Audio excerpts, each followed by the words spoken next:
The elevator was falling. 46 floors of steel cable and counterweight groaning against itself, and Madeline Prescott, 30 years old, CEO of a billion-dollar aerospace company, surrounded by 5 of the most expensive bodyguards money could buy, was screaming inside a metal box that nobody could stop. Nobody except the man in the gray uniform that everyone had already forgotten was there. He didn't wait for orders. He didn't ask permission. While trained professionals ran toward the control panel, Vance ran the opposite direction into the dark, into the shaft, into the one place no one with any sense would go. Because he already knew. This wasn't a malfunction. Someone was trying to kill her. If you've never watched this channel before, right now is the moment to hit that subscribe button, because we tell the kind of stories that stay with you long after the screen goes dark. Like if you want more, and drop a comment below telling us the city and country where you're watching tonight. I want to see exactly how far this story has traveled. Now don't go anywhere. This is only the beginning. The work order said door panel malfunction level 46, executive corridor east wing.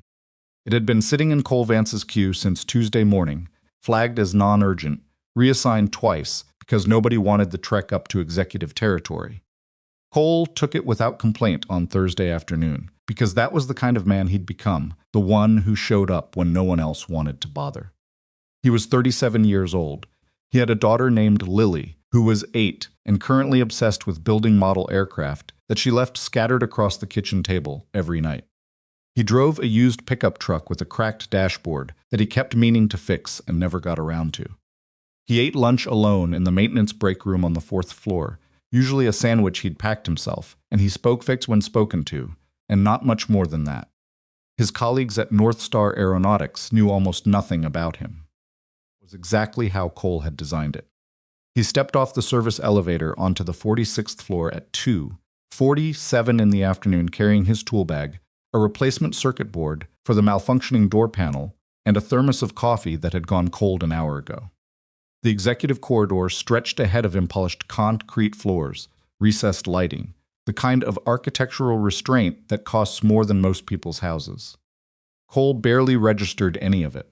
He pulled out his work order and started walking toward the east wing. He heard the security team before he saw them. There were 5 of them positioned in the corridor, outside what Cole recognized as the primary executive evacuation zone 2, near the main elevator bank, 1 at each end of the corridor, and a 5th man in a dark suit standing in the center with his arms crossed, watching the others, with the expression of someone who graded everything and found most of it wanting. That last man was Travis Kincaid. Cole knew him the way every maintenance worker at North Star knew the security director by reputation mostly, and by the habit of staying out of his way. A woman stood beside Kincaid, 30 maybe. Dark blazer, hair pulled back, a tablet pressed to her forearm like she'd grown accustomed to holding one. She was watching the security team rehearse, with the focused attention of someone who ran things and took that responsibility seriously. Cole had seen her face in the company directory and in the framed photographs near the executive lobby. Madeline Prescott, CEO for 18 months, the youngest in the company's history, though Cole had never been close enough to her to hear her voice.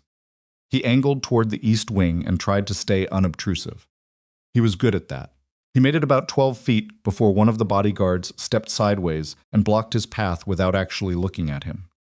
The man had the build of someone who'd spent considerable time in a gym and less time in any actual physical confrontation. His suit was expensive. His posture communicated dismissal as clearly as a hand signal. Maintenance has to clear the floor, the man said. Active security drill. Come back in an hour. My work order puts the window at 2:45 to 4:0, Cole said. Door panel replacement. It's a time-sensitive fix. If that lock mechanism fails on a secured floor, it creates a compliance issue. The bodyguard looked at him the way men like that looked at men like Cole, a glance that cataloged the gray uniform and the tool bag, and arrived at a conclusion before bothering with any additional information. Compliance can wait an hour. I understand, Cole said. He didn't move yet. He'd learned, over years of this, the exact pause between an instruction and the moment when insisting on following it started to cost you something. Can I get that clearance in writing? Building management needs documentation when the maintenance window gets pushed. The bodyguard's jaw shifted. He turned and looked at Kincaid, who had been watching the exchange with the same flat attention he directed at everything.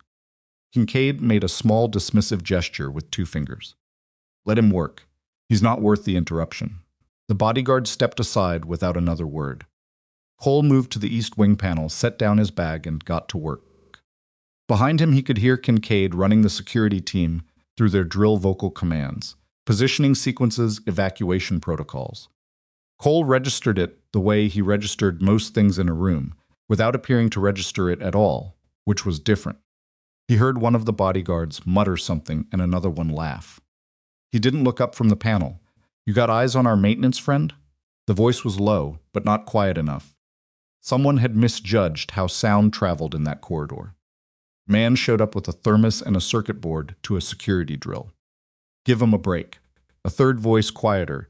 Kincaid's going to lose his mind if he catches us talking. Cole removed the faulty panel plate and set it aside. The wiring behind it was older than the panel itself, which told him someone had replaced the surface hardware at some point without updating the connections underneath. He made a note in his work log and started tracing the lines.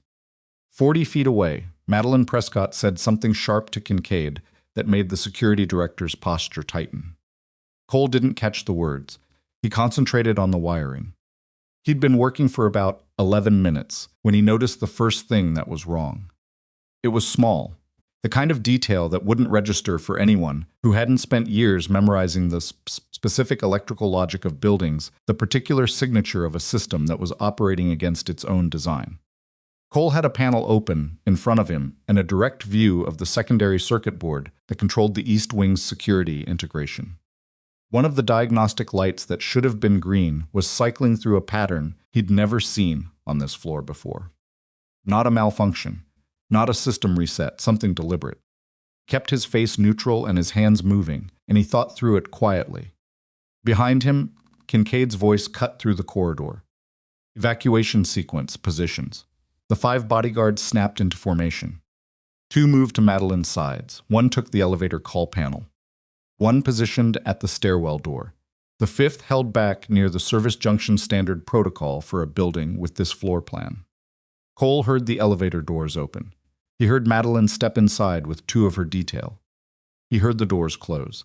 And then 10 seconds later, he heard a sound that he recognized before anyone else in that corridor did, because he'd learned the hard way, a long time ago, to pay attention to the sounds that preceded catastrophe. Cable tension changed. The hydraulic signature dropped below normal operating range. And somewhere in the mechanical system below, something that was supposed to hold didn't. Cole was on his feet before he'd consciously decided to move. Stop the elevator, he said. His voice came out flat and hard and nothing like a maintenance worker's. Kincaid turned. The bodyguards turned. Every face in the corridor looked at the man in the gray uniform who was walking fast, not running, because running triggered panic and panic cost seconds toward the service shaft access panel on the east wall. What did you just say? Kincaid's voice carried the authority of a man who was not accustomed to being spoken to from below his station. Cole ignored him. He reached the access panel and had it open in 4 seconds. He knew the lock because he'd serviced it himself 3 months ago. Sir, one of the bodyguards moved toward him. You need to step away from... Your elevator has lost primary brake function, Cole said without turning around. The cable tension is wrong.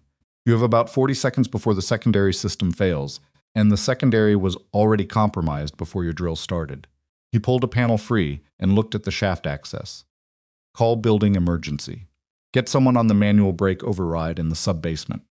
Do it right now. Silence. Kincaid said that's a drill elevator. It's not a drill anymore. Cole looked at him directly for the first time. Make the call. Something in Cole's face stopped whatever Kincaid was about to say next. Security director pulled his radio. Cole was already inside the shaft. The maintenance shafts at North Star's headquarters were not designed for speed. They were designed for access, the bare minimum clearance required to service cable housings and brake assemblies. With fixed-rung ladders bolted to the concrete at intervals and lighting that served more as a legal requirement than an actual source of illumination. Cole moved through them, the way he'd once moved through places that made this look comfortable. He didn't think about the drop below him or the rattling of the elevator car somewhere beneath his feet. He thought about angles and time and the specific problem in front of him. He'd felt the cable tension change. He needed to reach the secondary brake housing on the mechanical floor 3 levels down, or he needed to get to the elevator roof and slow the descent enough to buy time. The sub-basement override required a key that Cole didn't have with him. That left one option. He went down. He counted rungs. Counted seconds.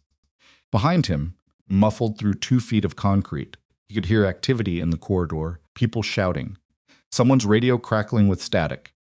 Below him, the elevator car groaned and shuddered against its guides. The sound of it was wrong in a way Cole felt in his sternum more than heard. He reached the access point level with the car's roof and moved laterally. Space was approximately 18 inches wide, and he was a man of average build who had once spent 4 days in a drainage tunnel in conditions he didn't allow himself to think about. This was uncomfortable. It wasn't impossible. The car was still moving. Slower than freefall, faster than it should have been. The emergency brake had triggered partially something was working, which meant something had been left working deliberately, just not enough. Cole got a hand on the exterior cable housing and locked his grip and pulled himself onto the roof of the elevator car. The metal was cold and vibrating, and the noise in the shaft amplified to something that pressed against his ears. Found the service hatch release with his right hand. Standard handle, manual override, identical to the 12 other elevator cars in this building, because he'd serviced all of them. He yanked it open. The inside of the elevator was dim emergency lighting only, the main power already cut. Cole dropped his upper body through the hatch and looked down. Madeline Prescott was standing against the back wall with both hands pressed flat to the surface behind her, and the 2 bodyguards were in front of her in a defensive stance that would have been appropriate for almost any other threat except the one they were actually facing. One of them looked up at Cole with an expression that moved through about 4 stages in 2 seconds. "I need her up here," Cole said, "right now.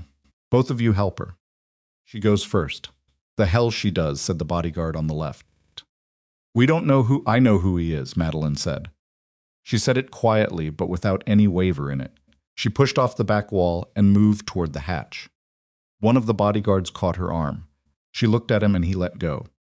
Cole grabbed her wrists when she reached up and he pulled, and she found the hatch lip with her feet and pushed. And she came through in a single awkward movement that scraped her knee against the metal edge and made her hiss through her teeth but didn't slow her down. "There's a ladder," Cole said, 2 feet to your left. "Don't look down. Move up. I know how a ladder works," she said. "Go." She went. Cole dropped back through the hatch and looked at the 2 bodyguards. "Up," he said, "both of you." Move, they moved. Cole went last. He pulled himself back through the hatch and had his feet on the exterior of the car and was reaching for the rungs when the elevator dropped. Not far, 8 feet, maybe 10, before whatever was left of the braking system caught it again with a sound like a rifle shot echoing up the shaft. But 8 feet was enough. Cole's grip held, his shoulders took the load, and his arms held, and he pressed his forehead against the cold rung and breathed for exactly 1 second. Then he climbed. They came out through a maintenance access door on the 44th floor into a service corridor that smelled like concrete dust and old electrical insulation. Madeline had a torn seam at the shoulder of her blazer and a scrape on her left palm from the ladder. One bodyguard had lost his earpiece. The other had not said a single word since the shaft. Cole sat down against the wall because his arms were shaking in the specific way that arms shook after controlled exertion and adrenaline metabolism. And because there was no reason to pretend otherwise when he was alone, with people who'd just seen him climb a moving elevator shaft. Madeline looked at him. "You knew before it started," she said. "It wasn't a question. I noticed a diagnostic pattern that didn't fit the system's normal behavior," Cole said. The East Wing Security Board was cycling in a non-standard sequence about 12 minutes before the elevator moved. Not something maintenance technicians typically notice. "No," Cole agreed. She waited. He didn't add anything. Her phone had no signal. The building's network was down, which Cole had also registered as significant. Communications failure during a security drill wasn't standard. It meant someone had planned for the possibility that people would try to call for help. The bodyguard who'd blocked Cole in the corridor, his name, Cole had since gathered, Reyes was pressing a finger to his dead earpiece and looking increasingly uncomfortable with its silence. "We need to get the director on a landline," he said. "Floor 44 should have—" "Travis Kincaid was running the drill," Cole said. "He's also the person responsible for evacuating the CEO if the drill goes active," Reyes said. "I know." Cole pushed himself to his feet. His thermos was still somewhere on the 46th floor. He thought about Lily, briefly the model aircraft on the kitchen table, the specific way she looked when she was concentrating on something, her lower lip pulled between her teeth. Then he put it away. "That diagnostic pattern I saw," Cole said. "It wasn't a building fault. It was a code insertion. Someone modified the security integration software to create a failure cascade that would look like an equipment malfunction." He looked at Madeline. "This wasn't a random attack." She held his gaze. "You're not surprised. I scheduled a comprehensive internal audit for next Monday," she said. 12 years of procurement records, vendor contracts, security infrastructure expenditures, a beat. Someone apparently found out.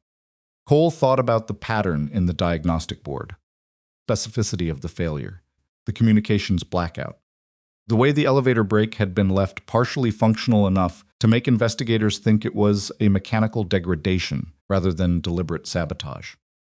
This wasn't someone who'd gotten lucky. This was someone who understood the building the way Cole understood it, the gaps between the official schematics and the actual infrastructure, the junctions that didn't appear on any floor plan the security team would ever see. "Your bodyguards have evacuation protocols," Cole said. "Standard routes. Stairwells, elevator banks, exterior access points." Reyes looked up. "Of course. Whoever did this has the same documentation," Cole said. "Probably the same security manuals.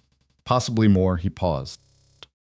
"The routes your teams would use to get Ms. Prescott out of this building are the routes they'll be watching." Silence. "Then what do we do?" Reyes asked. Cole looked at the maintenance corridor stretching in both directions, unmarked doors, service conduit, the specific geography of a building that most people never thought about. "We use mine."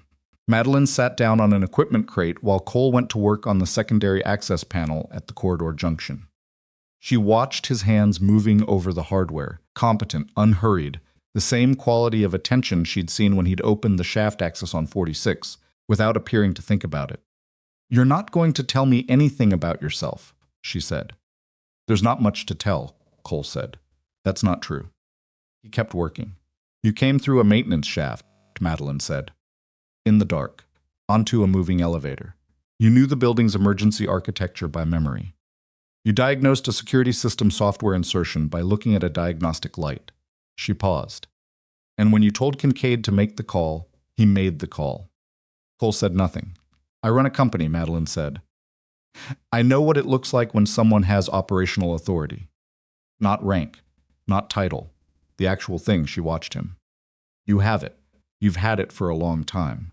And something happened that made you decide to stop using it." The panel came free. Cole set it aside and looked at the wiring behind it. "My daughter's name is Lily," he said. "She's 8.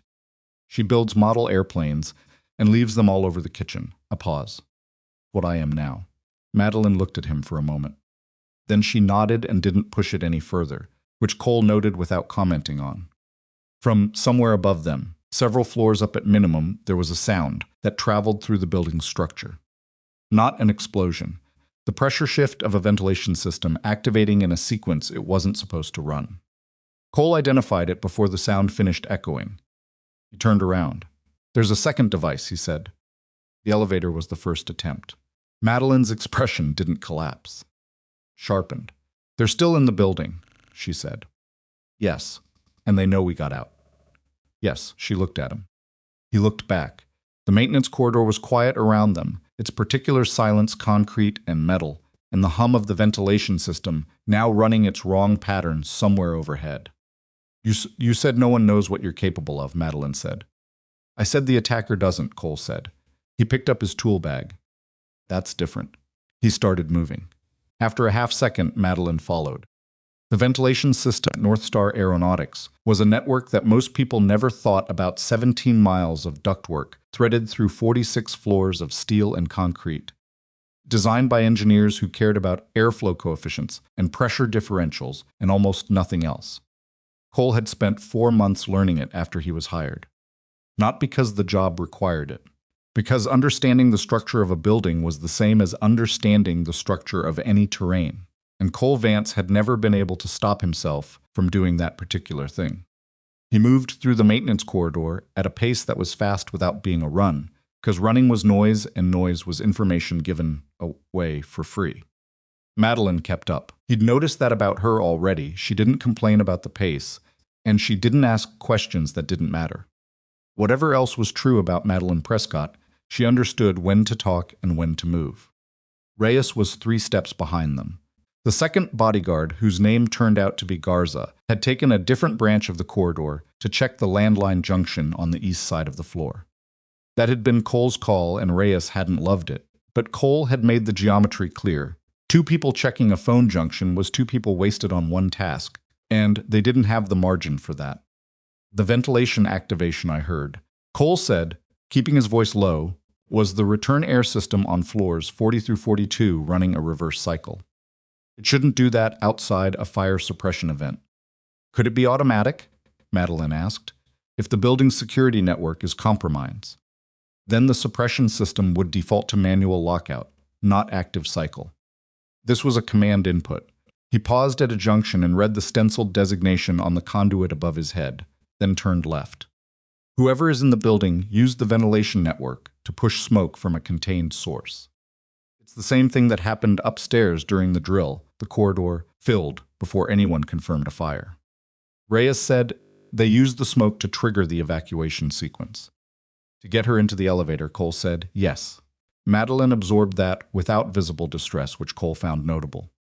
So the smoke on 46 wasn't incidental. Nothing about this was incidental. Cole stopped at a door marked Mechanical Access Authorized Personnel and pulled his key ring. They needed you in that elevator at a specific time, moving at a specific speed, without a working radio.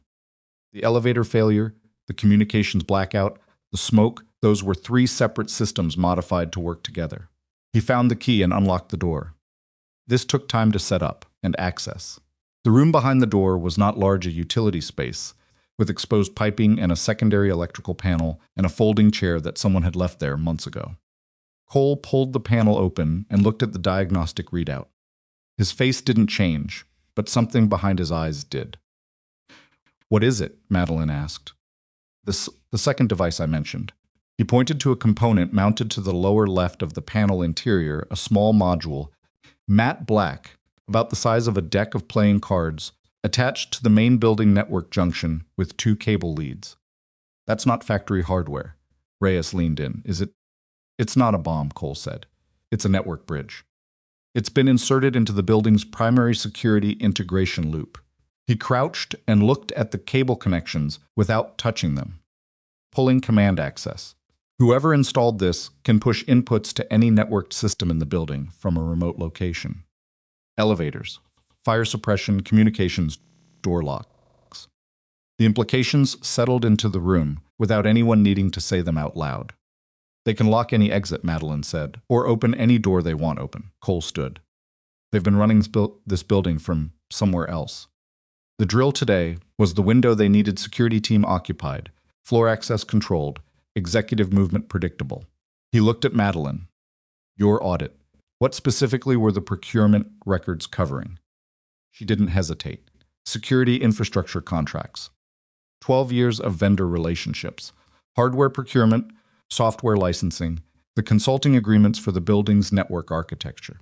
A pause. Specifically, I wanted to examine a 3-year period about 8 years ago when the security budget nearly doubled without a corresponding expansion in staff or physical infrastructure. Cole looked at the bridge module again. 8 years ago. The timeline sat next to something else in his memory, something he kept in a compartment he didn't open often, and the fit between the 2 things was uncomfortable. Kincaid has been security director for how long? He asked. 11 years, Madeline said. Cole nodded once and said nothing further on the subject. Turned to Reyes. I need you to do something that's going to feel wrong. Reyes looked at him steadily. Whatever reservations the man had started with had eroded somewhere between the elevator shaft and this utility room. Tell me. Don't touch that module and don't let anyone else touch it. Don't report its location on any network channel, no radios, no building intercom, nothing that passes through a system that device can access. If you reach a landline and it goes through a building switch, assume it's compromised. Cole looked at him directly. If you find Kincaid, don't tell him it's here. The air in the room changed. Rhea said carefully, "That's a significant accusation." "I haven't accused anyone of anything," Cole said.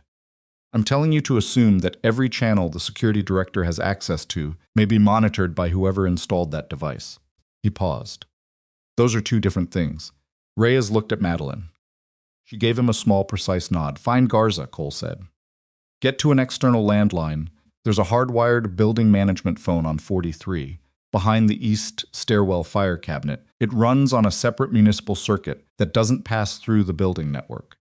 Call City Emergency Services, not the company's private security line. Tell them you have a confirmed infrastructure attack in progress." He picked up his tool bag. "Can you do that?" "Yes," Reyes said. "Don't use your earpiece. Don't use your cell if there's any signal. Assume it's being monitored." Reyes left.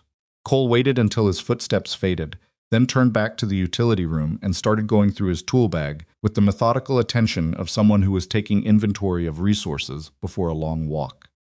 Madeline watched him. "You trust him?" "More than I trusted him an hour ago," Cole said. "That's the most I can tell you." "And Kincaid?" Cole set a voltage tester on the shelf beside him. Then a wire stripper. Then a small flashlight he kept for shaft work. "The network bridge in that panel uses a command protocol I've seen once before," he said. "Not in a building. In a different context, a long time ago." He kept his hands moving. "The people who built it had a specific way of connecting the authentication layer to the command loop. Distinctive, like a signature." Madeline was quiet for a moment. "You recognized it." "I recognized the architecture." He closed the tool bag. "That's all I'm going to say about it right now." She studied him. Cole kept his expression level and waited for her to decide whether she was going to push. She was the kind of person who could push effectively. He could tell that much. There was a precision to the way she framed questions. Patience behind the directness that suggested. She knew how to find the edge of what someone was willing to give and apply exactly the right pressure. She let it go. "Where are we going?" she asked. "Down," Cole said. "But not the way they'll expect." The stairwells at North Star were networked magnetic locks on every landing, card readers, a camera system that fed into the Security Operations Center on the 22nd floor. Under normal circumstances, that was a reasonable security architecture. Under current circumstances, it meant the stairwells were a controlled environment belonging to whoever had that network bridge. Cole used none of them. The building had a secondary vertical access system that appeared on no floor plan, distributed to the security team, a series of maintenance passages threaded between the primary structure and the exterior cladding. Designed for window washing equipment and facade maintenance, accessible only from specific utility rooms on alternating floors. Cole had serviced the winch systems on those passages 6 months ago. He knew the access points by heart. They moved through tight spaces with low clearance and exposed conduit, and the particular smell of a building's inner workings, grease and concrete dust, and the faint metallic edge of old wiring insulation. Madeline didn't say much. Cole navigated by memory and the small flashlight and the spatial logic of a structure he'd spent 2 years learning from the inside out. On the 38th floor, he stopped. He'd heard something. Not a mechanical sound, a human one. Voices, muffled by 2 layers of wall, carrying a quality of urgency that he didn't need to hear clearly to read. He held up a hand.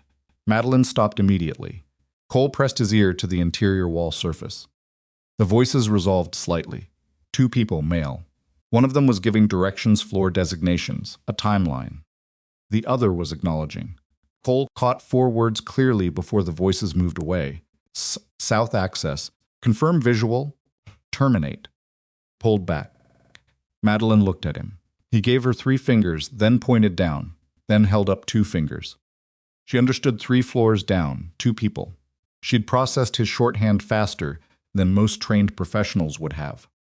Started moving again, more carefully now.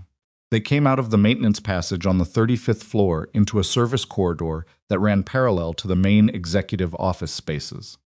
The floor was largely unoccupied. North Star used the mid-building floors for document storage and secondary server infrastructure, the kind of functions that required space but not foot traffic. Corridor's overhead lighting was on emergency power, casting everything in the flat amber of battery backup. "Sit down," Cole said quietly.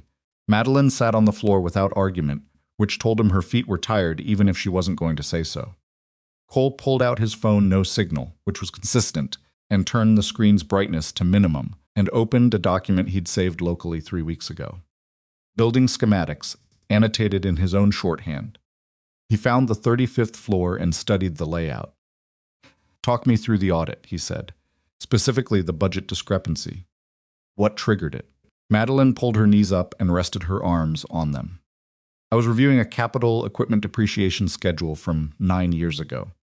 A line item for network security infrastructure renewal, $41 million across a 3-year procurement cycle. I asked finance to pull the vendor documentation." She paused. "Half the vendors don't exist anymore. 3 of them appear to have never existed at all. They're shell entries with routing numbers that lead nowhere now." 41 million, Cole said, over 3 years. Small enough that it didn't trigger mandatory board review. Large enough to matter. She looked at the floor. Whoever structured it knew the review thresholds. They knew the audit schedule. They knew which documentation got archived versus actively maintained. She paused. "That's not outside knowledge. That's institutional knowledge." Cole said, "How many people knew about the audit before you formally scheduled it?" "My CFO, my executive assistant. And Travis Kincaid, I consulted him on the security documentation review scope because some of the records fall under his department." She stopped. A muscle in her jaw moved. "I told him 10 days ago." Cole looked at the schematic on his phone. "I need to ask you something," he said. "And I need you to tell me the truth, even if the answer is complicated." She looked at him steadily. "The 41 million, Cole said. Were any of those procurement records connected to a government contract? Defense-related? Technology licensing? Network architecture? Anything that would intersect with classified infrastructure?" A beat of silence. "There were 2 contracts in the batch," Madeline said slowly, "that referenced federal security compliance standards. I flagged them for a separate review because pulling those records requires additional clearances." She paused. "How did you know to ask that?" Cole folded the phone closed. The amber light in the corridor made everything look older than it was. Somewhere in the building above them, the ventilation system was still running its wrong pattern. He could feel the air pressure in the corridor, fluctuating in a rhythm that didn't match normal operation. He'd been careful, since leaving the Navy, not to go looking for the past. Not because he'd made peace with it, he hadn't. Not really. Not in the way people described making peace with things. But because looking meant finding, and finding meant being unable to put it back. He had a daughter who left model airplanes on the kitchen table. That was something he could hold. This, here, in this amber-lit corridor with the ventilation running wrong, and Acizio sitting on the floor watching him. This was the past finding him instead. 8 years ago, Cole said, I was leading a SEAL team on an extraction mission overseas. The target was a network node, a physical server location, being used to route procurement fraud through shell companies. The operation was classified at a level I can't discuss. We had an extraction route. He kept his voice flat and even. Someone leaked it. 2 of my people died in the resulting ambush. Madeline didn't look away. The investigation afterward identified the leak as originating from a domestic source with access to classified contractor documentation, Cole said. We never got a name. The investigation was closed. I was told it was a foreign intelligence operation, that the trail went cold. He paused. The network bridge in that utility room uses the same authentication architecture as the network node we were sent to extract. Not similar, the same. The corridor was very quiet. You think it's connected, Madeline said. I think the person who's been running a $41 million procurement fraud through your company's security budget for 12 years needed to make sure your audit never happened, Cole said. And I think they've been careful long enough that they got comfortable. Comfortable enough to use the same technical signature twice. He looked at her. A mistake. It's the first one I've seen them make. Madeline was quiet for a moment. Then, you left the Navy because of the mission. I left because 2 men I was responsible for didn't come home, Cole said. The Navy had its own reasons. They lined up. He picked up his tool bag. My wife died the following year. Lily was 4. I needed to do something where the worst that could happen was a long day and a sore back. He said it plainly, without self-pity, which was the only way he could say it, and still say it at all. Madeline absorbed it the same way, no flinching sympathy, no reflexive comfort. She just let it exist. Is she with someone tonight? Madeline asked. Your daughter. My neighbor takes her on Thursdays when I work late, Cole said. Mrs. Haverford. She's 72. She makes Lily eat vegetables she doesn't like, and Lily complains about it every time and goes back anyway. A pause. She's fine. Okay, Madeline said. She got up off the floor without being asked. Cole moved to the corridor junction and looked both directions. Clear. The south access they mentioned, he said half to himself. That's the south exterior maintenance route. It connects to the loading dock on the second floor. They're positioning there, they're planning a secondary exit, or they're covering a route they think we'll use. Can we avoid it? Yes. He looked at the schematic again. But avoiding it puts us in the prototype control center zone on 32. That floor's been restricted access. For 3 months, they're running a classified avionics development cycle, which means the security doors there run on an isolated network that the bridge device might not have penetrated. Or it's exactly where they want us, Madeline said. Cole looked at her. Yeah, he said. That's the problem. He thought about it. The geometry of the building. The positions those two men had indicated. The way the ventilation activation had been timed. This wasn't reactive, whoever was orchestrating. This was thinking 3 moves ahead, which meant the question wasn't where the trap was. Question was what they expected him to do when he found it. They expected him to avoid it, to route around, stay cautious, move toward the building perimeter, where the exits were exactly what a maintenance worker trying to protect a CEO would do. We're going through 32, Cole said. Madeline looked at him. Because they won't expect it. Because the evidence on that bridge module needs to survive, Cole said. And because whoever's running this has had 11 years inside Northstar's security architecture. If I start moving predictably, they'll cut off every route we have. He started walking. The only advantage I have is that they built their model of this situation around what they know about this building and what they know about your bodyguards. And they don't know about you, Madeline said. They know there's a maintenance worker who pulled you out of an elevator, Cole said. That's all. They moved through the amber corridor toward the internal stairwell access that Cole had mentally designated as Route 3, a fire egress passage that predated the building's current security network by 4 years and still ran on an original 1990s wiring system that the bridge device's command architecture wasn't designed to interface with. Cole had found the discrepancy during a routine inspection 8 months ago and filed a maintenance report that had been classified as low priority and never acted on.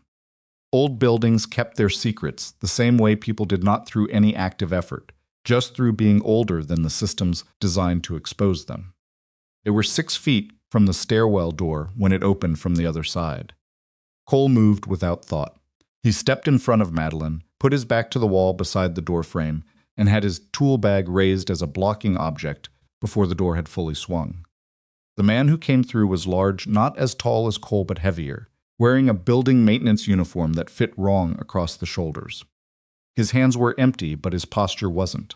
Cole identified the stance in the first half-second. He recognized the particular economy of someone who'd been trained to move fast in enclosed spaces. The man saw Cole and adjusted, fast. Faster than someone borrowed from a private security contractor would adjust. He came in low and hard. Cole took the grab on his forearm. Rather than his throat, he'd angled his body to offer the arm and used the momentum to turn the man's force sideways rather than absorbing it. The wall stopped the man's shoulder with a sound that wasn't pleasant. Cole got a knee into the back of the man's leg before he could recover, and then he was down, and Cole had his wrist bent at an angle that made further movement a bad idea. The whole thing took about 4 seconds. Madeline had not screamed. She'd pressed herself flat to the wall and was watching with the focused attention of someone committing details to memory rather than responding to adrenaline. Cole reached down and checked the man's pockets. A radio off. Key card with no building logo. A folded paper, which Cole opened with one hand while keeping the wrist lock with the other. A floor schematic. Floors 30 through 35, with 3 routes marked in red ink. The routes were exactly the paths Cole hadn't taken. He let that register. Someone had made predictions about where he and Madeline would be, based on standard executive protection protocol. The routes marked on this schematic were the ones Reyes would have chosen: methodical, low exposure, moving toward the building's designated safe rooms. Cole looked at the keycard again. The access coding on the magnetic strip was a format he recognized, the same format as the personnel cards in Kincaid's Security Operations Center. Not a copy, an original. He looked at Madeline. She looked at the card. Then at him. Something moved across her face, not surprise exactly. More like confirmation of something she'd been hoping was wrong. Cole secured the man's hands with zip ties from his tool bag. He carried them for bundling cable, and had never once thought he'd use them for anything else when he'd tossed them in there this morning. He checked the stairwell. Empty. He knew where we weren't going, Cole said quietly. Madeline understood the implication, which means whoever's coordinating this doesn't know where we are. Or they're letting us think that. Cole started down the stairs. Move. They went down. On the 33rd floor landing, Cole stopped and held up his hand. Madeline stopped 2 steps above him. He listened. Below them, from somewhere on 32, came the sound he'd been half expecting and half dreading, not voices this time, but the specific electronic tone of a security door being accessed by a valid credential. Someone was already on 32. Cole thought about the keycard in his pocket, about the man in the wrong-fitting uniform who'd known exactly which routes to cover, about Kincaid, who had 11 years of access and a 3-year window of $41 million and a security drill that had created a perfect operational window. He thought about 2 men whose names he still said sometimes when he was alone in the truck on a long drive. Halvorsen and Park, 29 and 31 years old when they died because someone had sold their route. Cole Vance had spent 4 years trying to be invisible, trying to be the man who repaired things and went home and packed lunches and kept his daughter away from the version of the world that had taken everything else. It hadn't worked. The world had found him anyway. He looked back at Madeline, her torn blazer, her scraped palm, the absolutely unbroken quality of her attention even now. Even here, on a concrete stairwell landing in an amber emergency light. Stay close, he said, and when I tell you to move, don't wait. She nodded once. Cole pushed open the door to the 32nd floor. The 32nd floor smelled different from the rest of the building, a clean, slightly pressurized quality that came from the positive pressure ventilation system, the prototype lab required to keep contaminants out of the avionics testing environment. Cole noticed it immediately. It meant the floor's air handling was on a separate circuit from the compromised main network, which was the one piece of good news in an otherwise deteriorating situation. The bad news was that the floor was not empty. Cole came through the stairwell door in a controlled movement, not the careful lean-in peek that people learned from watching too many action films, but the specific entry technique of someone who'd done this in places where getting it wrong meant not coming home. Low, fast, using the doorframe as cover, while his eyes swept the space in a single disciplined arc before his body committed to being in it. The 32nd floor's main corridor was wider than the floors above, designed to accommodate equipment movement. The ceiling higher, the lighting a cooler white that the research team had requisitioned over the amber-tinted standard. Emergency power hadn't reached this floor's overrides the same way. Half the ceiling panels were still running on main power, which meant whoever had engineered the communications blackout hadn't fully penetrated the isolated network down here. Which also meant Cole understood immediately that the security cameras on this floor were likely still functioning. He pulled Madeline through the door and let it close behind them without a sound. Cameras, he said quietly, pressing his back to the wall beside the door frame. This floor's security feed may still be active. If Kincaid has access to the Security Operations Center, he can see us. Then he already knows we came through this door, Madeline said. Maybe. The stairwell cameras are on the main network, those are dark. The transition point between the 2 systems is probably at the floor access threshold. He studied the ceiling. 3 cameras visible from this position. The coverage pattern had a gap, a dead zone along the south wall between the 2nd and 3rd laboratory doors, created by a structural column that interrupted the camera's field of view. Cole had noted that gap during an inspection visit 7 months ago and hadn't thought about it again until this exact moment. South wall. Stay close to it. They moved. Cole kept Madeline on his left side, between himself and the wall, which meant he was the one the cameras would pick up if the angles were wrong. He moved with deliberate normality, not crouching, not rushing, the specific body language of someone who belonged in a space and had a reason for being there. It was a skill that took years to internalize. The instinct under pressure was to be small, to move fast, to look like you were hiding. That was exactly backward. The eye, human or mechanical, was drawn to behavior that didn't fit the environment, and nothing drew attention like the visible effort to avoid it. The south wall held. The dead zone was where Cole remembered it. They reached the second laboratory door, and Cole tried the keycard he'd taken from the man in the maintenance uniform. The reader cycled through its authentication, and the indicator light went green. The door opened. The laboratory interior was dark, except for the standby lighting on the equipment racks. Rows of blue and amber indicator lights running the length of the room, giving the space the quality of something underwater. Cole pulled the door shut behind them and stood in the near dark and waited for his eyes to fully adjust, which took about 30 seconds, and was a length of time he was comfortable with, even when other people weren't. Madeline didn't push him to move faster. He was becoming accustomed to her capacity to wait when waiting was the right thing. The lab was large. Workbenches, equipment housings, 3 isolated server towers running on battery backup, their fans a quiet, constant hum. On the far wall, a series of monitors had gone to screensaver, casting slow-moving geometric patterns across the bench surfaces. Cole identified 2 exits, the door they'd come through, and a second access point on the north wall that the floor schematic placed adjacent to the prototype control center. Exactly where he didn't want to be. He checked his phone again. Still no signal through the building's network.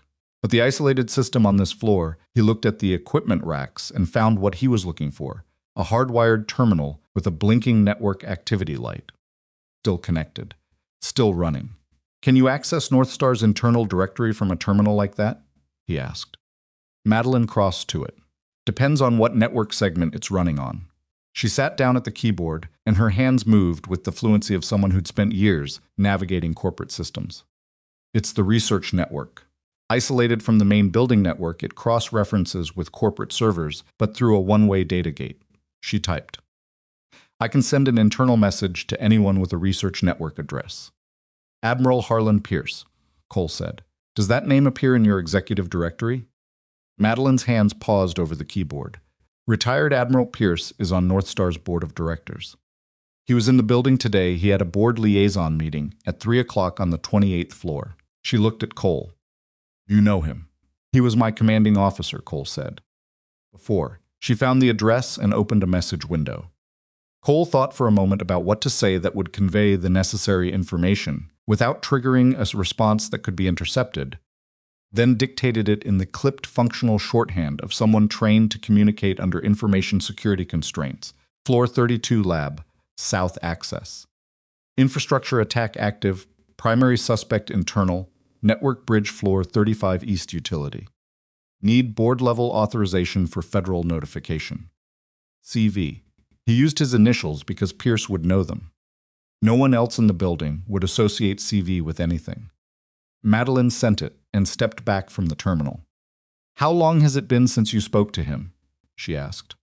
4 years, Cole said. "He came to my wife's funeral. We didn't talk much." He paused. "He's the one who connected me to the Northstar maintenance contract. I didn't ask him to. He called and said there was a position open, and he thought the work might suit me. I assumed he just wanted to know I was employed." "Maybe he did," Madeline said. "Or maybe he was keeping an eye on something." Cole turned that over. Pierce had spent 40 years in naval intelligence before moving to the private sector. The idea that the man had placed Cole in a building with a security infrastructure connected to classified procurement fraud without any awareness of the connection required a level of coincidence that Cole was professionally disinclined to believe in. He filed it alongside the other things he'd need to think about when there was time. A sound reached them from the corridor outside, not voices this time. Footsteps, measured, professional, moving without haste, in the way of someone who knew where they were going. Cole counted the rhythm. 1 person. He positioned himself beside the door and held up 1 finger. Madeline moved to the back of the lab behind the equipment rack which gave her concealment and a line of sight to the door without putting her in the direct path of it. She'd done it without being told. Cole noticed. The footsteps passed the door without stopping.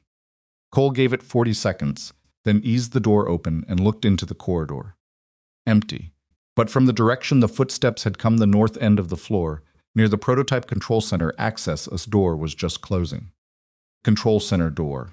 Cole looked at the gap in the closing door and made a decision based on what he'd learned in the last 2 hours. The people in this building were running a plan that assumed predictability on his part. Every time he'd moved contrary to that assumption, he'd gained ground.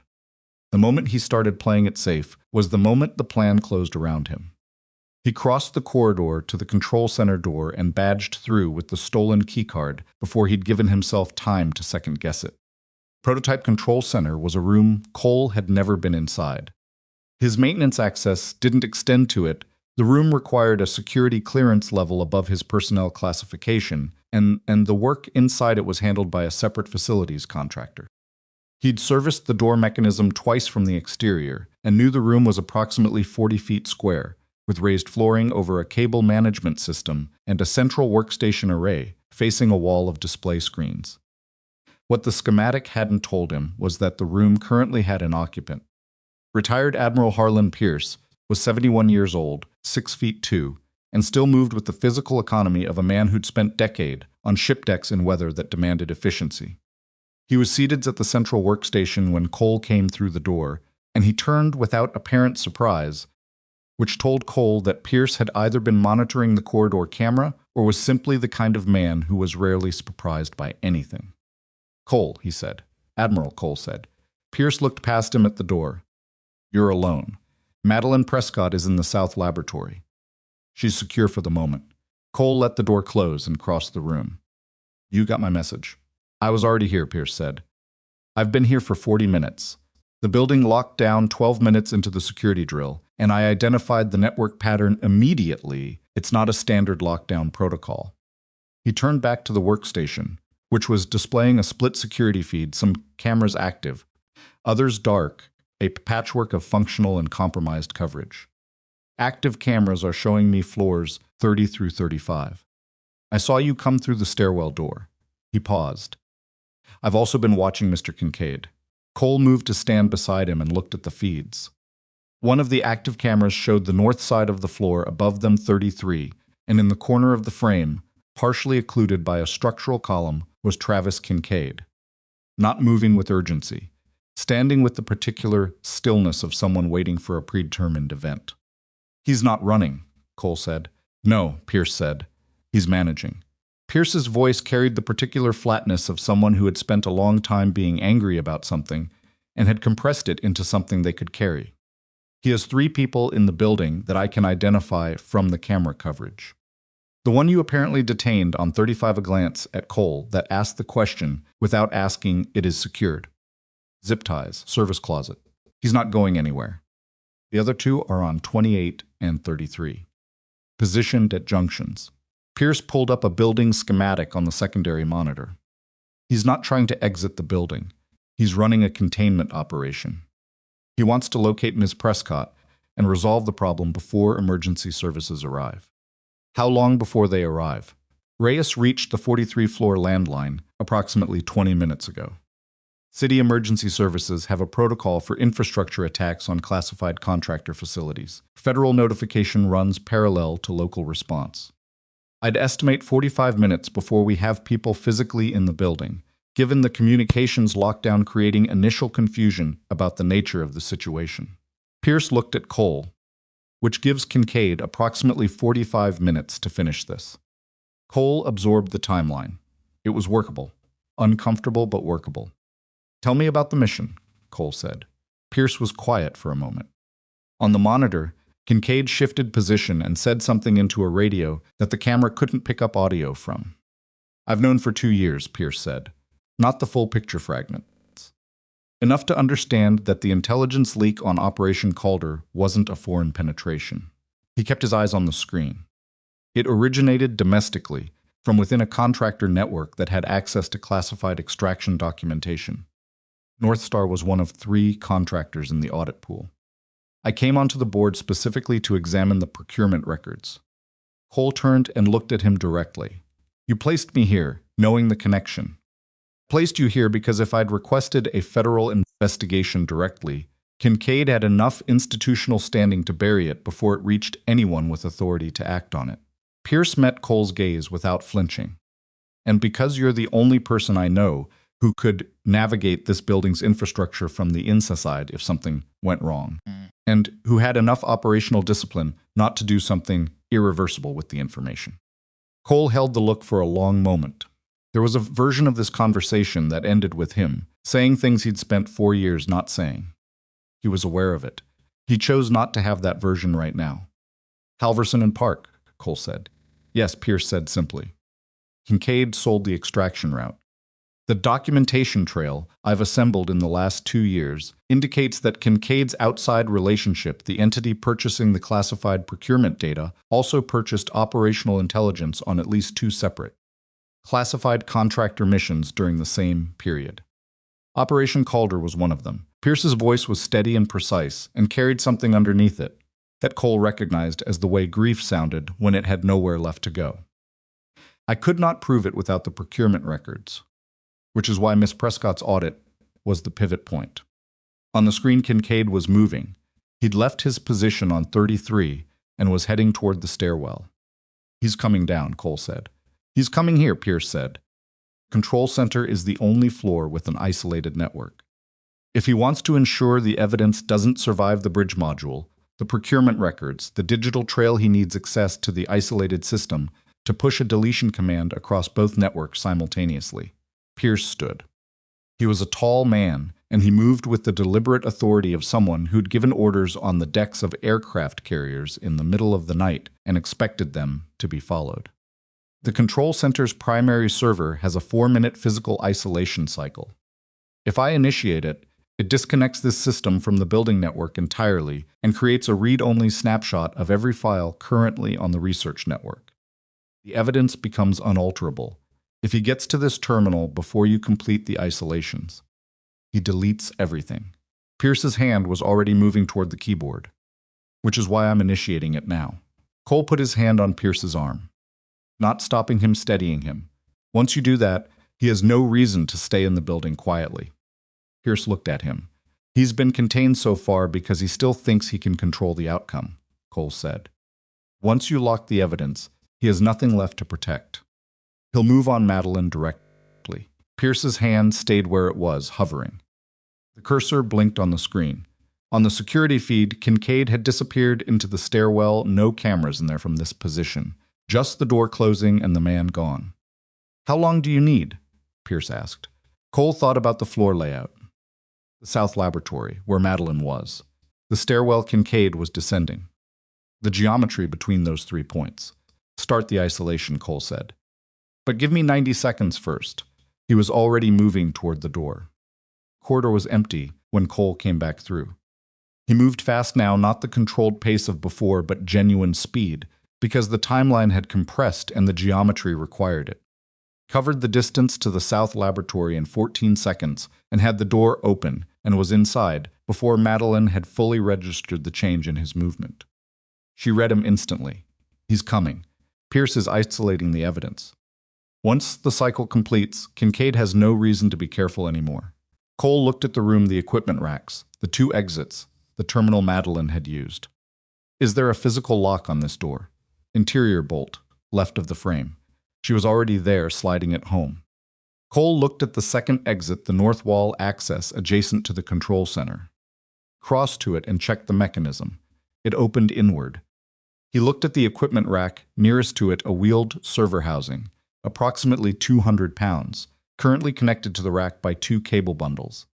He disconnected the cables, moved to the housing, and pushed it in front of the north door. The wheels locked when he pressed the floor brake. It wasn't a permanent solution, it was 30 seconds. There's a maintenance access behind the east wall panel, he said. Third bench from the north wall, the panel with the gray access cover. It opens into the facade maintenance passage. Madeline was already at the third bench, pressing the panel cover. It didn't move. It's latched from the inside. There's a lever, Cole said. about 8 inches right of the center seam. Her hand found it. Panel swung inward.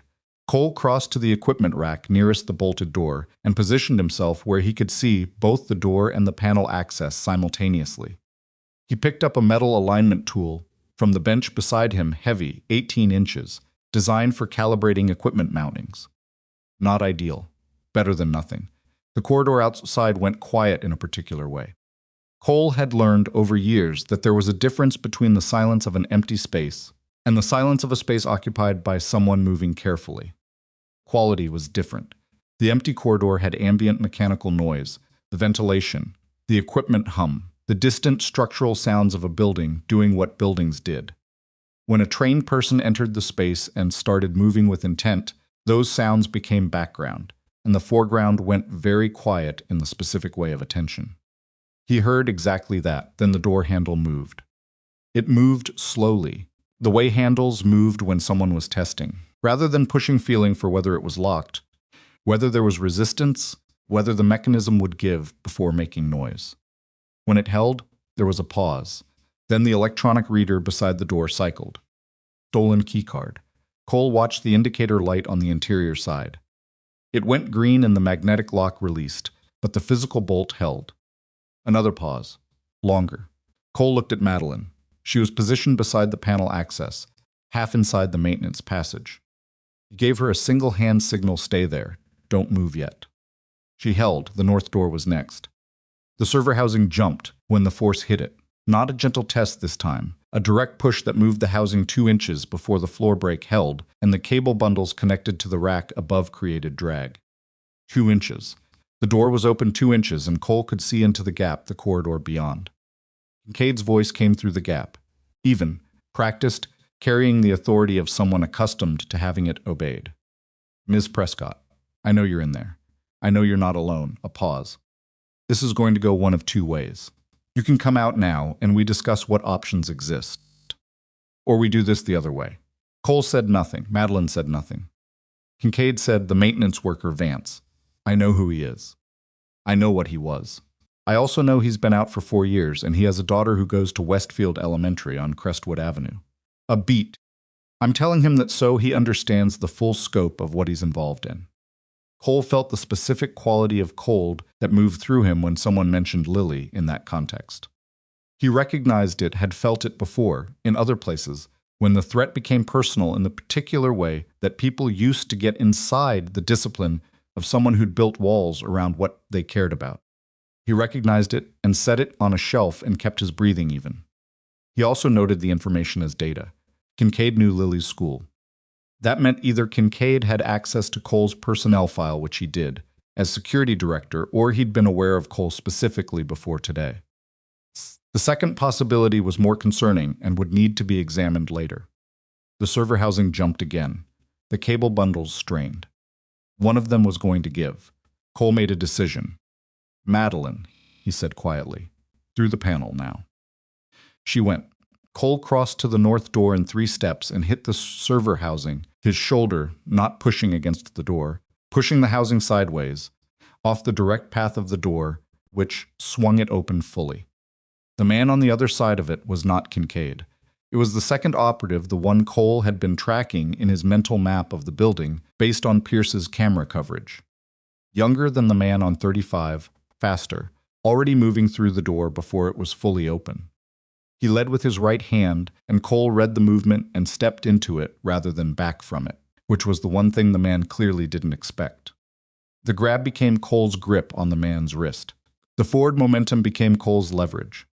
The wall became the conclusion of the exchange.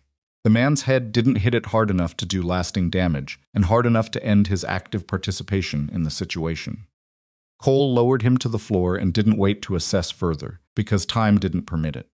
Kincaid was in the doorway.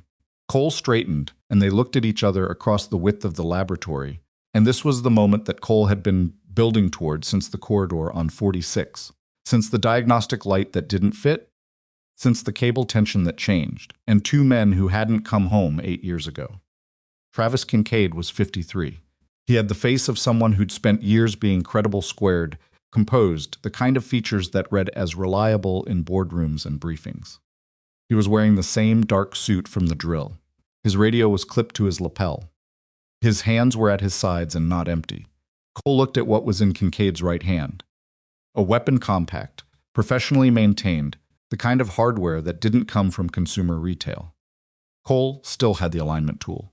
He transferred it to his left hand during the exchange with the operative. It was not going to win a gunfight. "Put it down," Kincaid said. The voice hadn't changed from the corridor. Still even. Still practiced. "This doesn't have to include you, Vance. You pulled her out of an elevator, and you found a network device, and you got turned around in a building you maintain. That's the story. It's a reasonable story. Where's Madeline?" Cole said. "Panel access leads to the facade passage. I know where it exits. My third man is already moving to that position." Kincaid took one step into the room. "So the question is whether you'd rather be here dealing with me or moving toward her." It was a reasonable tactical problem. Cole recognized it as such and also recognized that Kincaid had framed it to create exactly the reaction he wanted Cole, choosing between two things and moving before thinking. The third man was either real or he wasn't. If he was real, Cole had made a significant error positioning Madeline in the passage. If he wasn't, Kincaid needed Cole moving before Cole decided to do something stationary. Cole stayed where he was. The evidence isolation cycle on the control center completed approximately 90 seconds ago, Cole said. Admiral Pierce initiated it before I left the room. Every file on the research network is now in read-only snapshot. Procurement records, the bridge module data, the activity logs from the building network, all of it. Something moved across Kincaid's face. Small, quickly controlled. "You've been doing this for 11 years, Cole said. Procurement fraud, the data sales, the shell vendors." He watched Kincaid's eyes. Distraction routes. Kincaid's composure held. But his grip on the weapon adjusted in a way that told Cole the name had landed. "Operation Calder," Cole said. The hold broke. Not completely. Kincaid was too disciplined for complete breaks, but the practiced evenness shifted to something older and harder and less managed. "You don't know what you're talking about." "I know what the authentication signature on that bridge module matches," Cole said. "I know what a $41 million procurement fraud running through shell vendors buys over 12 years. And I know that Halverson and Park died in an ambush on a route that only 4 people in the world had access to, and 3 of them were on the ground with me." Cole kept his voice flat. "You were the 4th. The room was quiet except for the equipment hum and the building's ventilation and the sound of both men breathing." "You can't prove any of that," Kincaid said. "Pierce can," Cole said. "He's been building the documentation trail for 2 years. The isolation cycle locked it an hour ago. Federal notification was initiated through City Emergency Services 20 minutes before that." Cole paused. "The building's surrounded by now, or it will be in the next 10 minutes. You have nowhere to go, that the evidence hasn't already gone ahead of you." What happened next happened fast. Kincaid moved toward the panel access, not toward Cole, which told Cole that Kincaid had already done his calculation and Madeline was still the calculation. Cole moved laterally to cut the angle and Kincaid pivoted, and the weapon came up, and Cole threw the alignment tool not at Kincaid, but at the bank of monitors on the south wall, which shattered with a noise that was significantly louder than the room expected. And in the half-second of disrupted attention, Cole crossed the remaining distance and got both hands on Kincaid's weapon arm. What followed was not clean. It wasn't cinematic. It was 2 men in a confined space with a piece of hardware between them that neither one was willing to let the other have. And it was elbows and leverage, and Cole taking a hit to the ribs that was going to hurt considerably more tomorrow than it did right now. And Kincaid was strong and had the cold fury of someone with everything to lose. And Cole had something different, the specific quality of focus that came from having already lost everything, and rebuilt from nothing and not being willing to lose again. The weapon skittered across the raised flooring. When Cole got the arm, torqued far enough. Kincaid broke free and lunged for it. Cole was faster. He kicked it under the nearest equipment rack and put himself between Kincaid and the rack, and they stood there in the wreckage of the broken monitors, both breathing hard. And Kincaid looked at Cole with the expression of a man doing a final calculation. "You could still walk away from this," Kincaid said. "You're a maintenance worker.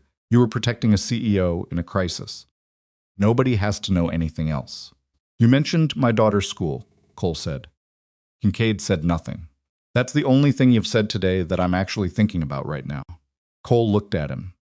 Not the mission. Not Halverson and Park. Not the 11 years. That. He paused. So no, I'm not walking away.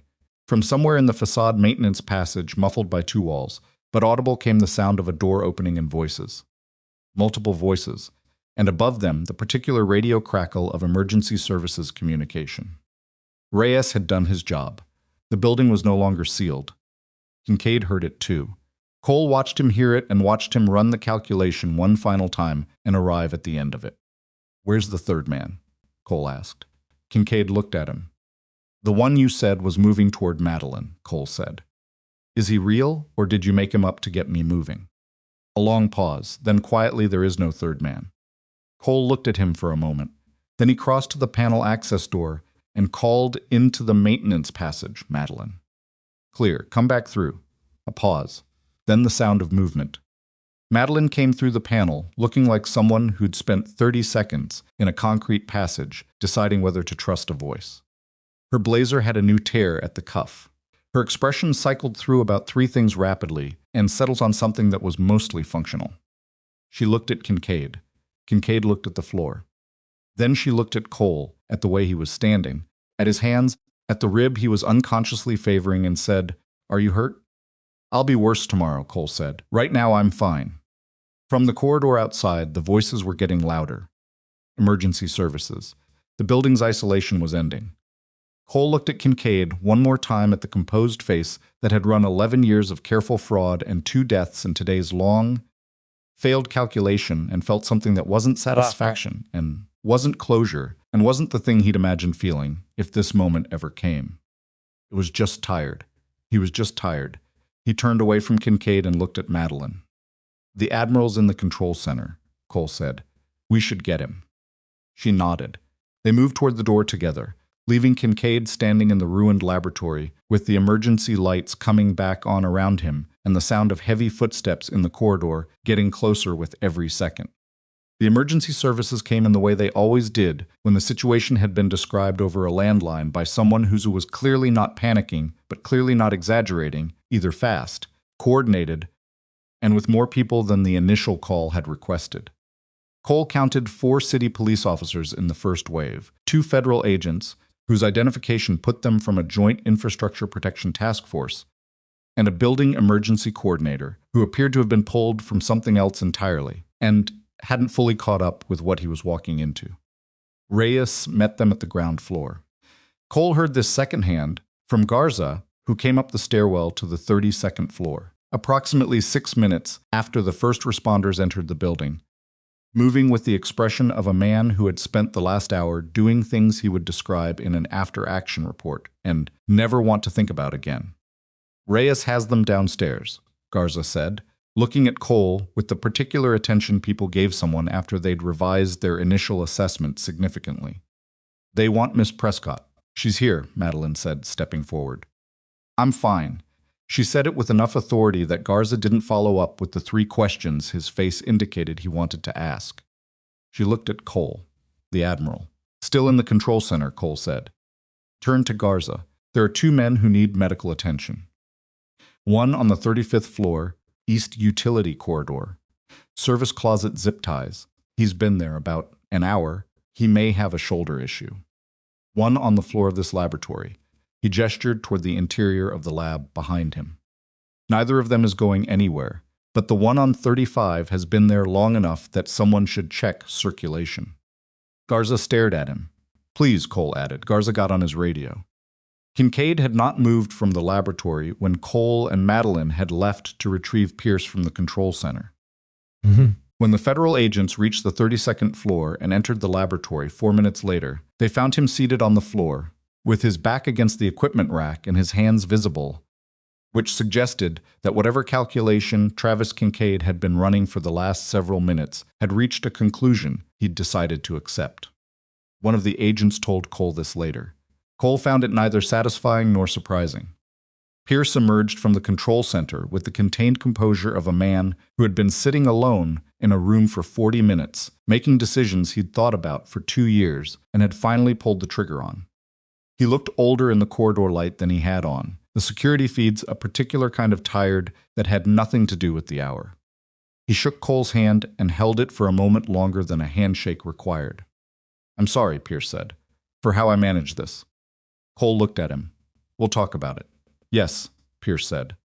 "We will." It wasn't forgiveness, and it wasn't the absence of it. It was two people who'd served together, acknowledging that a conversation was owed and agreeing to have it properly when the circumstances allowed. Pierce seemed to understand that, and he didn't push for more. Madeline watched the exchange without inserting herself into it, which Cole noted with the same quiet attention he'd been paying to everything she did since the elevator shaft. There was a precision to her social instincts that he was becoming accustomed to. She knew when something wasn't hers to enter, and she stayed out of it without making the restraint visible. The next 2 hours were the specific bureaucratic aftermath of a violent event in a controlled corporate environment, federal agents working alongside city police, building management arriving in increasing states of agitation, corporate counsel, who appeared from somewhere on the ground floor and attached himself to Madeline's side with the anxious energy of someone who understood that the liability implications of what had happened were going to occupy him for the next 18 months. Statements were taken. The bridge module on the 35th floor was photographed, documented, and removed by a federal evidence team who treated it with the careful attention of people who recognized what they were looking at. The elevator shaft on the north side of the building was cordoned off pending a structural engineering assessment. Cole gave his statement to a federal agent named Doherty, mid-40s, methodical, the kind of interviewer who asked the same question 3 different ways at intervals to check for internal consistency. Cole answered everything directly and without elaboration, which seemed to both satisfy and mildly frustrate Doherty, who had clearly anticipated more drama in the retelling. "You initiated the manual emergency brake from inside the shaft," Doherty said, for the 3rd time in 20 minutes. "I triggered the partial brake assist from the cable housing access point," Cole said.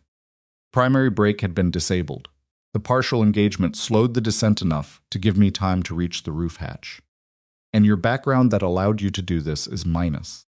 I've been servicing elevator systems at this facility for 2 years, Cole said. I know the mechanical layout of every system in the building. Doherty looked at him with the expression of a man who had read a personnel file that didn't match the person sitting in front of him and was deciding how hard to push the discrepancy. Cole looked back evenly and said nothing further. Doherty moved on.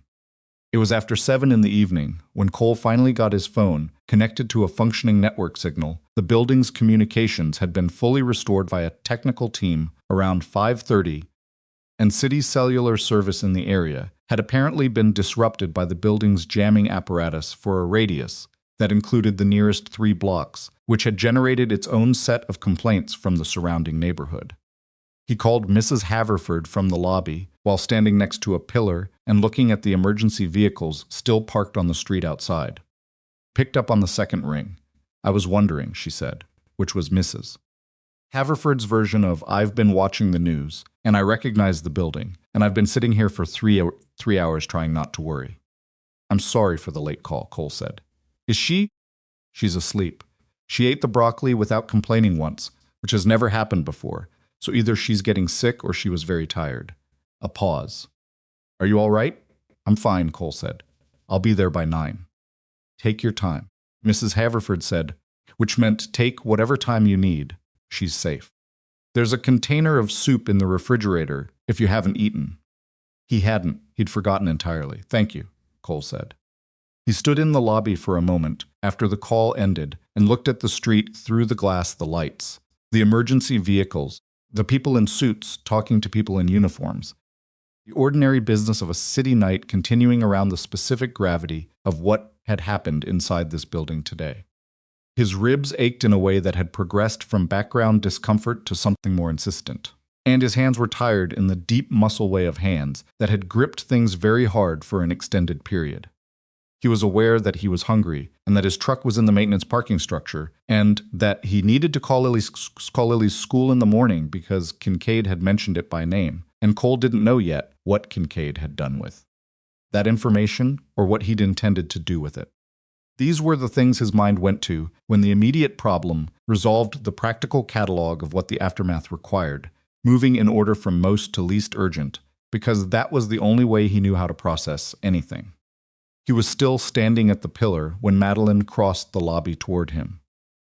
She'd found, somewhere in the building, a first aid kit. Her palm had been cleaned and bandaged, and someone had given her a corporate-branded jacket to replace the torn blazer, which she wore with the expression of someone who would normally never be caught in branded merchandise, but had made a practical decision.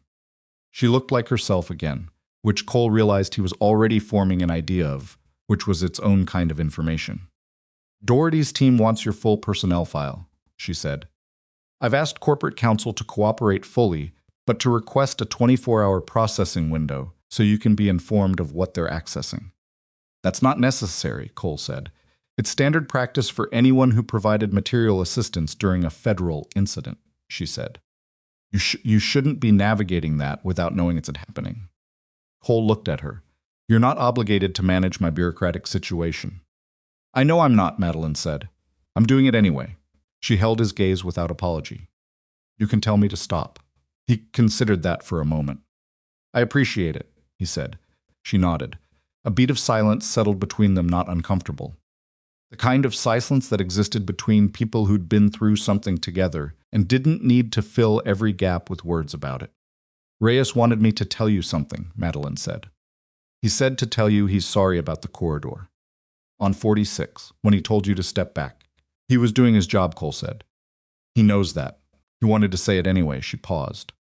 "He also said, and I'm quoting directly, that he's seen trained people freeze in situations with significantly less pressure than what happened today, and that he owes you a conversation about how you managed not to." Cole almost smiled. "Tell him the conversation can wait." "I will." Madeline looked at the street through the glass. "Pierce told me about your men, Halverson and Park." She said their names carefully, like she'd committed them to memory deliberately. "He told me the investigation was closed without a conclusion, and that you carried that." Cole said nothing. "I'm not going to say anything useful about that," Madeline said. "I know I'm not. I just wanted you to know I know their names." Cole looked at the street for a moment. "Thank you," he said. Came out quieter than he intended, and he left it at that. The federal investigation moved faster than Cole had expected, which Pierce later told him was a consequence of the fact that Doherty's task force had an open file on the technology sales network that Kincaid had been feeding for over a decade. They'd been working the case from the buyer's end and hadn't identified the domestic source. The bridge module and the isolated research network snapshot gave them the domestic connection they'd been missing, and the case accelerated accordingly. Cole knew this, the way he knew most things about the investigation's progress in the weeks that followed, in pieces from secondary sources, without the full picture. Doherty's team called him twice more for clarifying questions. Pierce called once, formally, with a federal liaisons present on the line. Cole answered what he was asked and didn't volunteer more. He went back to work on the Monday, following the incident. This decision generated more reaction than Cole had expected. The building management coordinator, a man named Strike, who had never previously shown any particular awareness of Cole's existence, called him at home on Sunday evening to say that, of course, there was absolutely no expectation that Cole would return immediately, that a leave period was entirely appropriate, that the company would, of course, support. "I have work orders to finish," Cole said. "I'll be in at 8. A pause. "Of course," Strike said. "Of course, yes." The elevator on the north side was still cordoned off pending the structural assessment, which meant the maintenance queue had backed up across 3 floors. Cole worked through it in order. The panels on 46 had been damaged during the emergency response and needed replacement components that had to be ordered, which put that job at end of week. The ventilation system required a manual reset on floors 38 through 42 after the reverse cycle it had been forced through. The secondary electrical panel in the 35th floor utility room was going to need a full audit because the federal evidence team had removed the bridge module by cutting its cable leads rather than tracing the connection properly, which left exposed ends that were a compliance hazard. He ate lunch in the 4th floor break room as usual. His colleagues treated him with the specific combination of deference and careful casualness that people employed when they didn't know how to integrate new information about someone they thought they'd already understood. Cole didn't help them with it. He ate his sandwich and read the maintenance log and let them find their own way back to normal, which most of them managed within a week. The exception was a younger maintenance tech named Dominguez who came and sat across from Cole on the 8th day and said, without preamble, "Were you actually special forces?" Cole looked at him. Dominguez was 26, earnest, the kind of person who asked direct questions because he hadn't yet learned that most adults considered this a social liability. Navy, Cole said. SEALs, yes. Dominguez processed this. And now you fix door panels. And elevators, Cole said. And ventilation systems. And electrical panels. Dominguez looked at him for a long moment. Does that bother you? Cole thought about it honestly, which he didn't always do when the question came up in forms that were less direct than this. Some days, he said. Less than it used to. Dominguez nodded slowly, working through that. My uncle was Marines, he said. He doesn't talk about it either. It's not the same for everyone, Cole said. No, Dominguez agreed. He got up and took his lunch tray and left, which was exactly the right move, and Cole found himself thinking that Dominguez was going to be all right. The federal charges against Kincaid were filed at the end of the 3rd week. Espionage, wire fraud, obstruction of justice, conspiracy, the full weight of what 11 years of careful institutional crime accumulated into when it finally got accounted for. 2 of his outside contacts were arrested within 48 hours of the charges filing. 1 domestically and 1 through an international coordination that Pierce told Cole about in a phone call that was notably warmer than the formal one with the federal liaison present. The buyer network is being rolled up, Pierce said. It'll take months to fully prosecute, but the operational capacity is gone. Pipeline is closed. Cole was sitting in his truck in the school pickup line when Pierce called. Westfield Elementary let out at 3:15, and Cole had arranged his schedule on Tuesdays and Fridays to be there for it. He could see the school entrance from where he was parked, the movement of children coming through the doors in the specific, chaotic flow of elementary school dismissal. The men connected to the extraction route, Cole said. Calder, identified, Pierce said. The domestic chain leads back through Kincaid's outside contact to the entity that purchased the operational intelligence. Federal prosecution is going to take considerably longer on that piece jurisdictional complications, but it's no longer a cold file. A pause. It's not what you deserved 8 years ago, but it's the truth finally going into the record. Cole watched the school entrance. A girl with a bright green backpack came through the door and looked around the pickup line with the focused intensity of a child who knew exactly which car she was looking for. Lily spotted the truck, and her face changed the way it always did, not excitement exactly, more like relief, like the day had been fine, but this was better. She started toward him at the not-quite-running pace of a child who'd been told not to run in the pickup area. Thank you, Admiral, Cole said. Cole, Pierce paused. I know what I asked you to carry, by placing you there without full disclosure. I know what that cost. Lily was 3 cars away now, green backpack bouncing. We'll talk about it, Cole said. Properly. Soon. He ended the call and got out of the truck, and Lily covered the last distance at a pace that was definitely running, regardless of what the pickup area rules said. And she hit him at approximately full speed with the backpack swinging, and he caught her and his ribs, which were still mending, registered the impact with considerable feeling, and he didn't care even slightly. How was it? He asked. Okay, she said, which was the standard answer delivered into his shoulder. Then we did a project about bridges, engineering ones, not like the other kind. A pause. I made mine out of popsicle sticks, and mine held the most weight. How much weight? 4 textbooks and someone's lunchbox. She pulled back enough to look at him. Mrs. Haverford said you were on the news. Cole looked at her. A little bit. She wouldn't show me. Good call by her. Lily studied him with the particular scrutiny of a child who had not yet learned to accept incomplete information gracefully. Were you in trouble? No, Cole said. Someone else was. I helped. She thought about this, like when the Okafor's cat got stuck in the drainage ditch and you got it out. Somewhat like that, Cole said, but taller. She absorbed this and apparently decided it was sufficient. Can we get pizza? Yes, Cole said. They got pizza.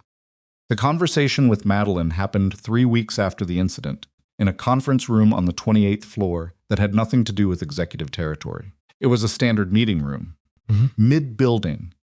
kind used for vendor presentations and quarterly reviews. Cole thought that was probably deliberate on her part. She was alone when he arrived.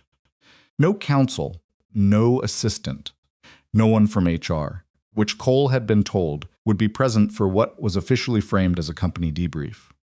He noted the absence and sat down across from her. "The debrief is done," Madeline said. "HR filed it last week." "This is something else." Cole waited. "The company owes you a considerable amount," she said. "Formally, the incident response team has documented your actions as exceeding any reasonable expectation of a maintenance contractor's role, and there are several compensation and recognition items moving through the appropriate processes." She set a folder on the table and left it there without opening it.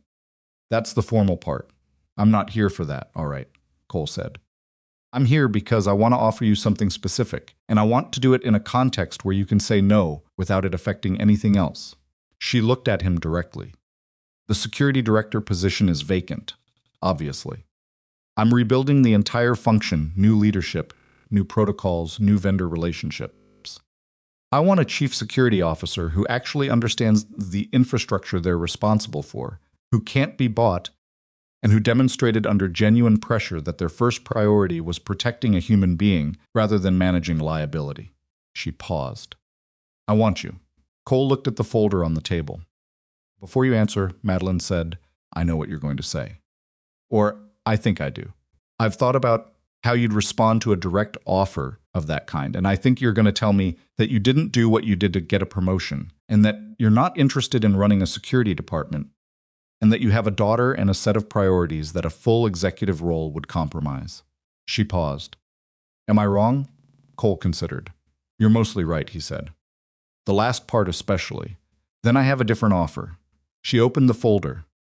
"A civilian safety advisory role, structural consulting building systems, emergency protocol review, infrastructure vulnerability assessment. 3 days a week, defined scope, no on-call expectations. Contract position so you maintain flexibility." She turned the folder toward him. "I designed it specifically so that you could take it and still be at pickup on Tuesdays and Fridays." Cole looked at the folder, then at her. "You know about the pickup line." "Reyes mentioned it when I was trying to understand your schedule," Madeline said. "He said you'd reorganized your shift assignments to be out by 3 on Tuesdays and Fridays, and that nobody had ever asked of you about it, because you always made sure your work was covered." Cole was quiet for a moment. "I'm not trying to manage you," Madeline said. "I'm trying to offer you something that fits who you actually are, instead of who I wish you were for my organizational chart." Cole read through the contract page. The scope was what she'd described: specific, bounded, genuinely flexible. The rate was significantly above what he was currently earning, which he noticed and said nothing about. Structure was clean. "Why does this matter to you?" Cole said, as a business decision. "Because the gap in our security infrastructure that Kincaid exploited wasn't a personnel failure," Madeline said. "It was an architectural failure. Nobody was looking at the building systems the way you look at them.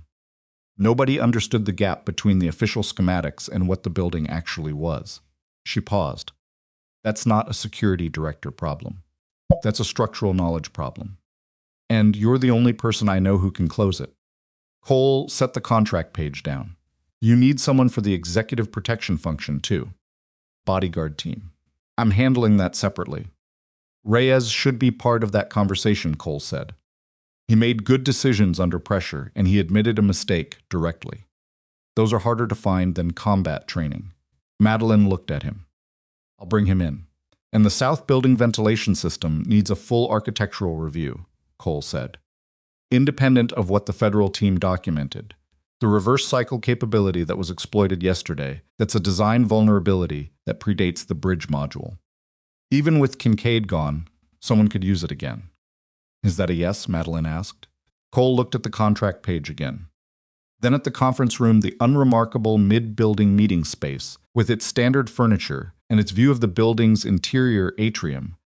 The ordinary working environment of a company that employed thousands of people who had gone home on Thursday evening unaware of what had been happening on the floors above them.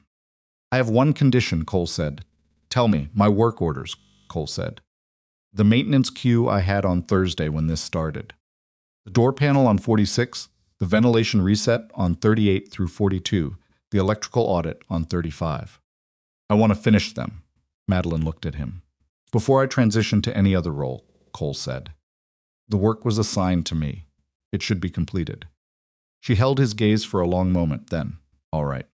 Then yes, Cole said. He signed the contract page. Madeline picked it up and set it back in the folder with the careful attention of someone for whom paperwork was a language she respected. The door panel on 46, she said. The replacement component Strikes' team said they were on back order. They are, Cole said. I sourced a compatible alternative last week. It's sitting in the maintenance inventory. Madeline almost smiled. Of course it is. Cole stood and picked up his copy of the contract.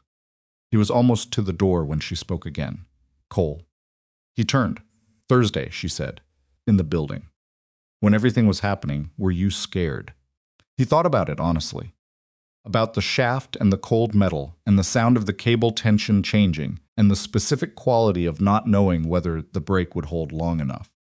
Yes, he said. But you went anyway. The alternative was worse, Cole said. She looked at him for a moment, not the CEO to contractor look, not the look she'd given him across the ruined laboratory, but something more direct than either of those. I know, she said. That's why I wanted to ask. Cole nodded once and left. He took the service elevator down. The door panel on 46 was waiting for him, and he had the compatible components in his tool bag, and the work would take approximately 90 minutes if he didn't rush it and didn't cut any corners on the connection testing, which he wouldn't. He rode the elevator up and listened to the cable tension, with the attention of someone who would never again be in an elevator without listening. And the tension was right, and the brake engagement was correct. And the car arrived at the 46th floor with the ordinary reliability of a system working the way it was supposed to. He got out, picked up his tool bag, and walked to the east wing panel. He got to work. The door panel on the 46th floor took Cole 104 minutes to complete, which was 14 minutes longer than he'd estimated, because the compatible component he'd sourced turned out to have a slightly different terminal spacing than the original, and required a careful adapter splice that he wasn't willing to rush. He tested the connection 3 times before he was satisfied.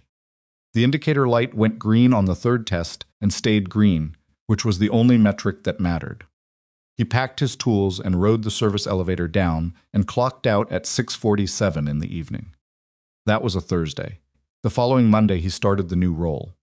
He would later think of the months that followed as the period in which he learned, slowly and with considerable difficulty, how to stop treating his own life as something that required constant defensive management. It was not a clean process, and it was not fast. And there were days when the old habits reasserted themselves so completely that he'd catch himself mapping exit routes in grocery stores or cataloging the occupants of a restaurant by potential threat level before he'd even looked at the menu.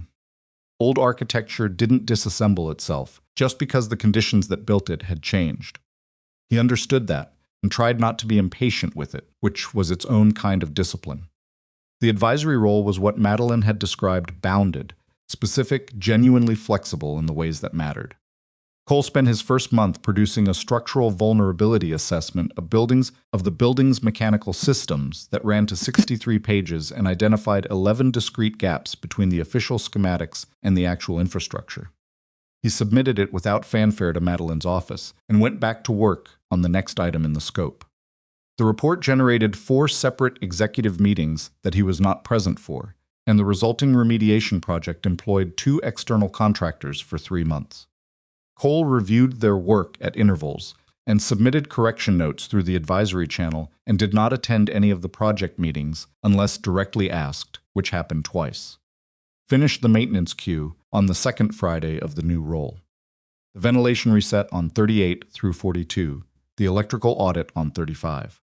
He filed the completion reports through the maintenance management system, which still had his employee profile in it, because the transition paperwork hadn't fully processed yet, and he felt something settle when he hit the submit button, not relief exactly. More like the specific satisfaction of a closed loop, a thing that had been left open and was now finished. Dominguez was the one who noticed. "You don't have to be doing that anymore," he said, nodding at the maintenance log on Cole's screen. "I know," Cole said. Dominguez thought about this. Twitching. "Ask me in 6 months," Cole said. Dominguez accepted this and went back to his work order, and Cole finished logging the audit and submitted it and closed the screen. The federal prosecution of Travis Kincaid moved through the system with the particular grinding momentum of cases that were thoroughly documented and staffed by people who had been waiting a long time to bring them. Cole was called to testify before a federal grand jury in the 7th week after the incident, a session that lasted 4 hours and covered the technical details of the bridge module, the elevator sabotage, and the events on the 32nd floor with the precise granularity that federal proceedings required. He answered every question completely. He did not editorialize. When the prosecuting attorney asked him to describe the moment he identified the network bridge as connected to classified contractor architecture, Cole described it in the same flat, technical language he used for everything, and the attorney wrote something on her notepad and didn't follow up on it. Afterward, in the corridor outside the federal building, Pierce was waiting. They'd had 2 conversations since the night of the incident, the formal one with the federal liaison and a phone call that had been warmer, but still careful. This was the first time they'd been in the same physical space since the 32nd floor corridor. Pierce looked like himself, the same contained authority, the same economy of movement, but something underneath it that had shifted. Less weight in the posture.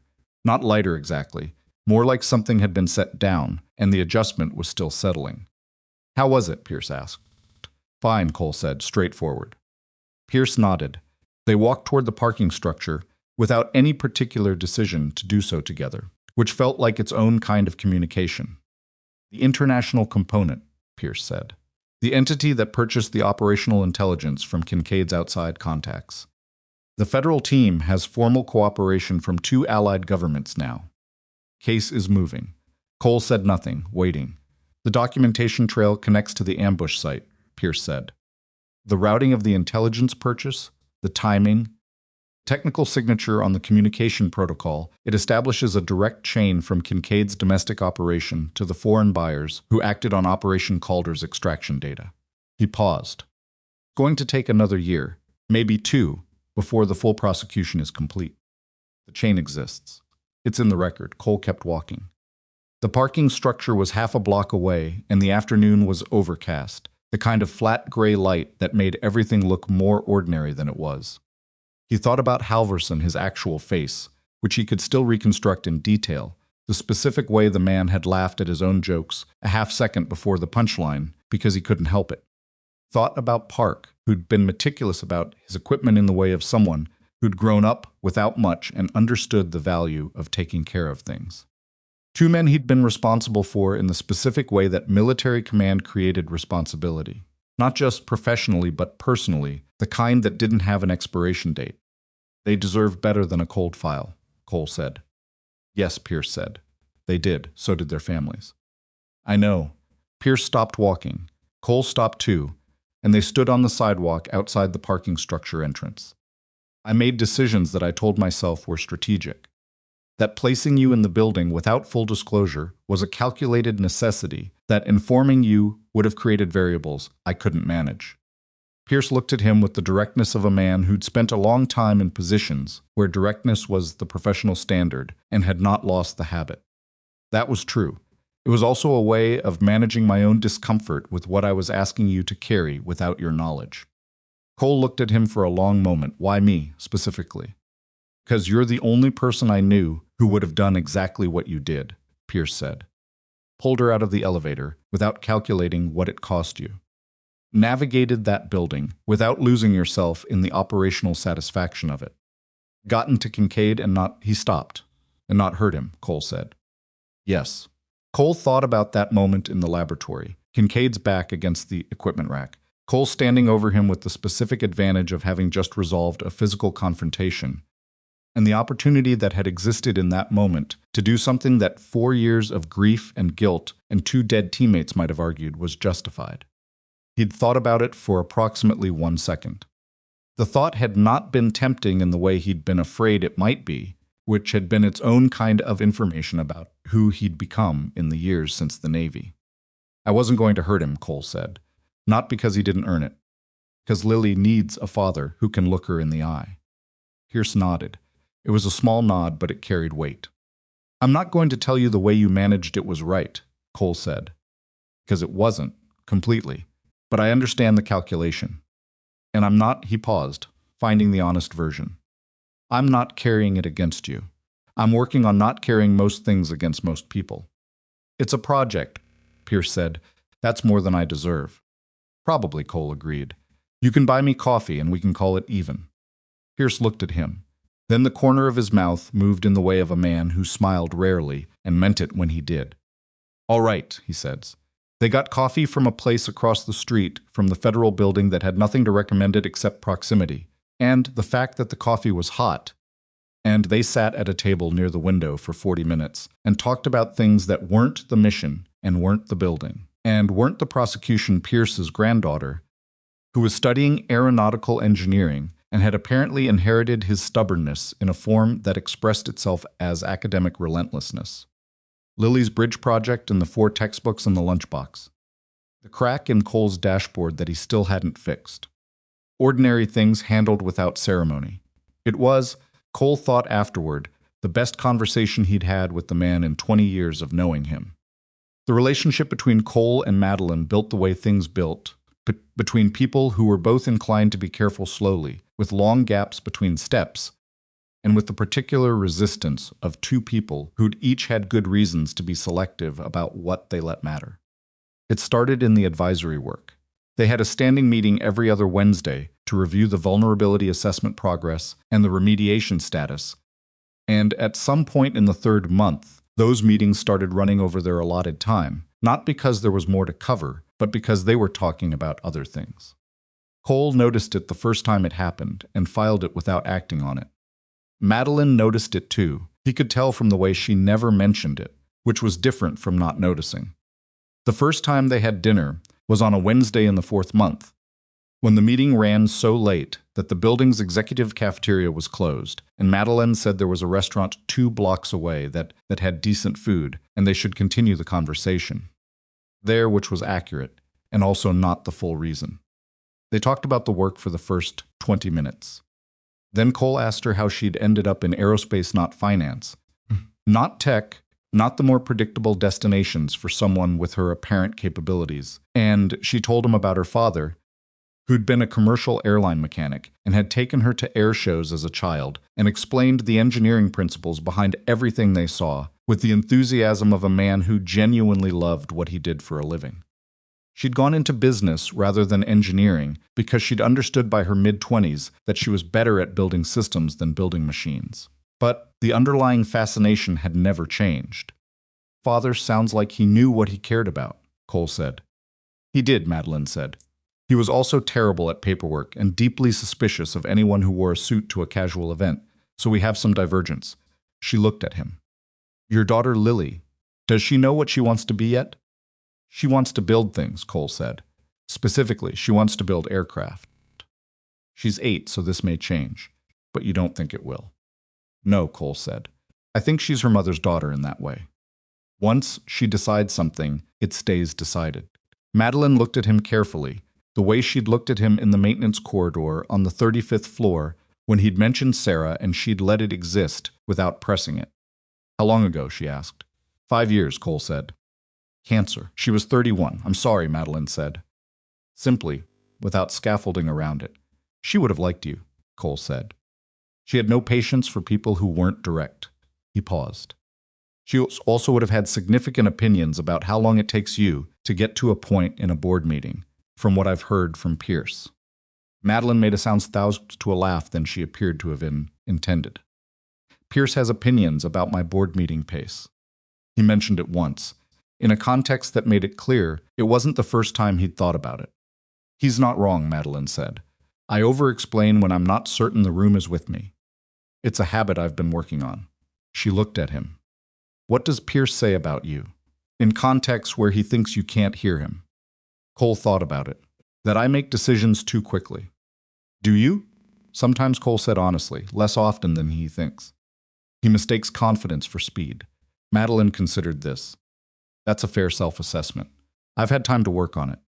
They stayed at the restaurant for 2.5 hours, and the conversation moved through about 15 different things.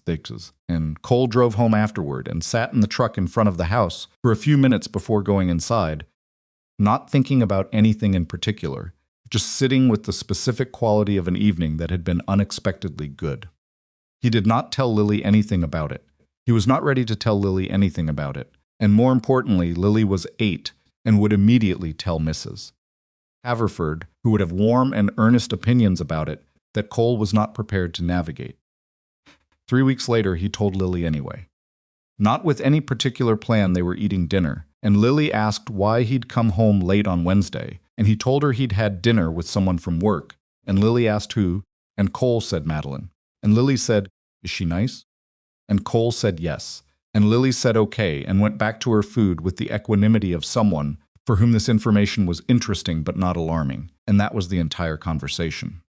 He'd been braced for something more complicated. He should have known better. Lily had always been more adaptable than he gave her credit for, partly because he'd spent so much energy protecting her from the complications of his internal life that he'd underestimated her capacity to handle them. The memorial fund was Madeline's idea formally, though Pierce had raised the concept to her, and she'd taken it and shaped it into something specific and real rather than symbolic. It was called the Calder Fund, named for the operation rather than for either of the men who died in it, because Halvorson's family and Park's family had both been consulted, and both had said they preferred something that acknowledged the larger pattern rather than creating a named memorial that might feel like a substitute for accountability. The fund supported families of military personnel killed in connection with classified operations, where the full circumstances couldn't be publicly disclosed, a gap in the existing support architecture that turned out to be wider than anyone in the civilian sector had understood. Cole was asked if he wanted to be involved in the fund's establishment.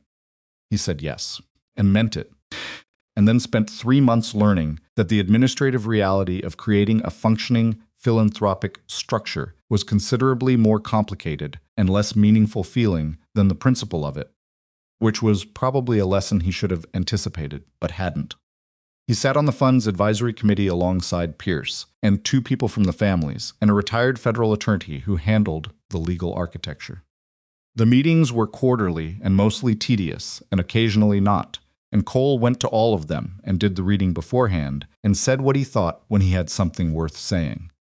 It wasn't ceremony, it wasn't closure. He'd become skeptical of that word, which seemed to describe something that happened cleanly and completely, and in his experience never actually did. It was more like the gradual, undramatic process of a debt being paid in installments that were too small to feel significant individually, but accumulated into something that mattered. Halvorson's wife sent him a letter in the 6th month after the prosecution charges were formally announced. It was 2 paragraphs. She thanked him for not giving up on the truth of what had happened to Marcus, which was what she called her husband Marcus, a name Cole had heard many times but always in the context of rank and mission. And seeing it in a letter from the woman who'd been married to him made the man's full humanness land in a way that the years of carrying guilt hadn't quite done. She said she didn't need anything from him. She just wanted him to know that it mattered. Cole read the letter twice at his kitchen table and then folded it and put it in the drawer where he kept the things he needed to keep. He sat there for a while. Outside the kitchen window, the afternoon was ordinary. The neighbor's dog barking at something, a delivery truck on the street, the distant sound of kids from the school 2 blocks away letting out for the day. He thought about the specific weight of guilt, which was something he understood from the inside. How it worked, what it did to the body and the mind over years, how it organized everything around its own mass like furniture, arranged in a room to accommodate a piece that couldn't be moved. He'd built a life around that guilt, the maintenance work, the deliberate invisibility, the hair-trigger focus on Lily's needs that was genuine love and also, if he was honest, a way of making himself indispensable to something small and present rather than sitting with the vastness of what had gone wrong. He didn't think the guilt had been irrational. It had been, in its way, appropriate, a proportional response to something genuinely terrible that had happened on his watch, to people he was responsible for. The problem wasn't feeling it. The problem was the way it had become the central organizing principle of his life without him fully deciding that it would be. The way it had made him smaller than he was, in the specific sense of a person taking up less space than they're entitled to, because they've decided they don't deserve more. Saving Madeline hadn't fixed that. It wasn't a trade, 2 teammates lost, 1 CEO saved, account balanced. The math didn't work that way and never had, but it had done something else, which was harder to name and probably more important. It had put him back in a situation where he had to be fully himself, not the maintenance worker, not the former SEAL, but the actual person who contained both of those things and more, and it had shown him that who he actually was, underneath the careful construction of the last 4 years, was someone he didn't need to keep apologizing for. That was the thing he hadn't expected. Not rescue, not redemption, not any of the large dramatic words that got attached to stories like his. Just the quieter realization that he was allowed to take up space again. That Lily deserved a father who was present rather than managing his own diminishment. That there were people in the world, Pierce, Madeline, Mrs. Haverford, even Dominguez with his direct questions, who saw him clearly and weren't frightened of what they saw. He got up and put the kettle on and started making Lily's after-school snack because she'd be home in 40 minutes. The Safety Training Center opened on a Tuesday in the early spring of the following year, which was a year and 4 months after the incident. North Star had converted 2 floors of a secondary facility across the city into a dedicated emergency response and infrastructure safety training environment, not a corporate branding exercise, which Cole had specified clearly when Madeline asked for his involvement in the design, but a functional training facility built around the actual gaps the incident had exposed in how security personnel understood the physical infrastructure they were supposed to protect.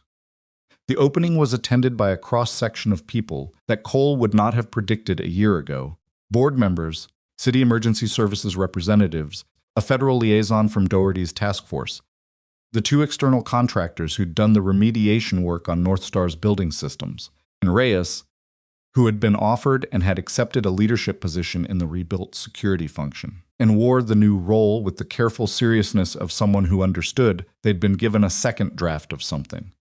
Madeline spoke. She was good at it, not the kind of good that relied on performance, but the kind that came from actually knowing what she wanted to say, and trusting that clarity was enough, which it was. She talked about the gap between institutional security and actual safety, about the difference between documented protocols and lived understanding, about what it meant to build systems that accounted for the humans inside them, rather than optimizing around the humans as variables. She did not mention Cole by name in the speech which he'd asked for, and which she'd respected without making him explain the request. He stood near the back of the room with Lily beside him. Lily was wearing her good shoes, which she considered a significant imposition, and had asked 4 questions about the building's ventilation system during the tour that preceded the opening remarks, which had delighted the facilities engineer conducting the tour and confirmed for Cole, again, that the model aircraft on the kitchen table were not a phase. Pierce was there, too, standing near the front with the posture of a man who understood he was present at the conclusion of something he'd set in motion and was willing to let it land without managing it further. Cole caught his eye across the room at one point, and Pierce gave him a single nod, which covered a considerable amount of territory efficiently. After the formal program, people dispersed into the facility for the demonstration sessions. Lily attached herself to a group being shown the emergency communication systems, and Cole let her go. She was with Reyes's team, and the room was full of people whose professional purpose was paying attention, and she was safer there than most places. Cole stepped out onto the small exterior terrace that ran along the training center's 2nd floor. The city was doing what cities did in early spring, still cold enough to mean it, the sky the particular shade of pale blue that existed for about 3 weeks before the season committed to warmth. He stood at the railing and looked at the street below. He heard the door behind him and knew from the footsteps that it was Madeline. Came to stand beside him at the railing. She'd changed out of the blazer she'd worn. For the opening she had a jacket on now, more practical, the kind she wore when she was thinking rather than presenting. She stood close enough that their arms were almost touching and looked at the street the same way he was looking at it. "The ventilation demonstration," she said. Lily told the facilities engineer that the positive pressure systems in the lab section was configured for the wrong differential given the ceiling height. She paused. He checked afterward. She was right. Cole said nothing, but the particular quality of the nothing was one that Madeline had learned, over the last 14 months, to read correctly. She's going to be extraordinary, Madeline said.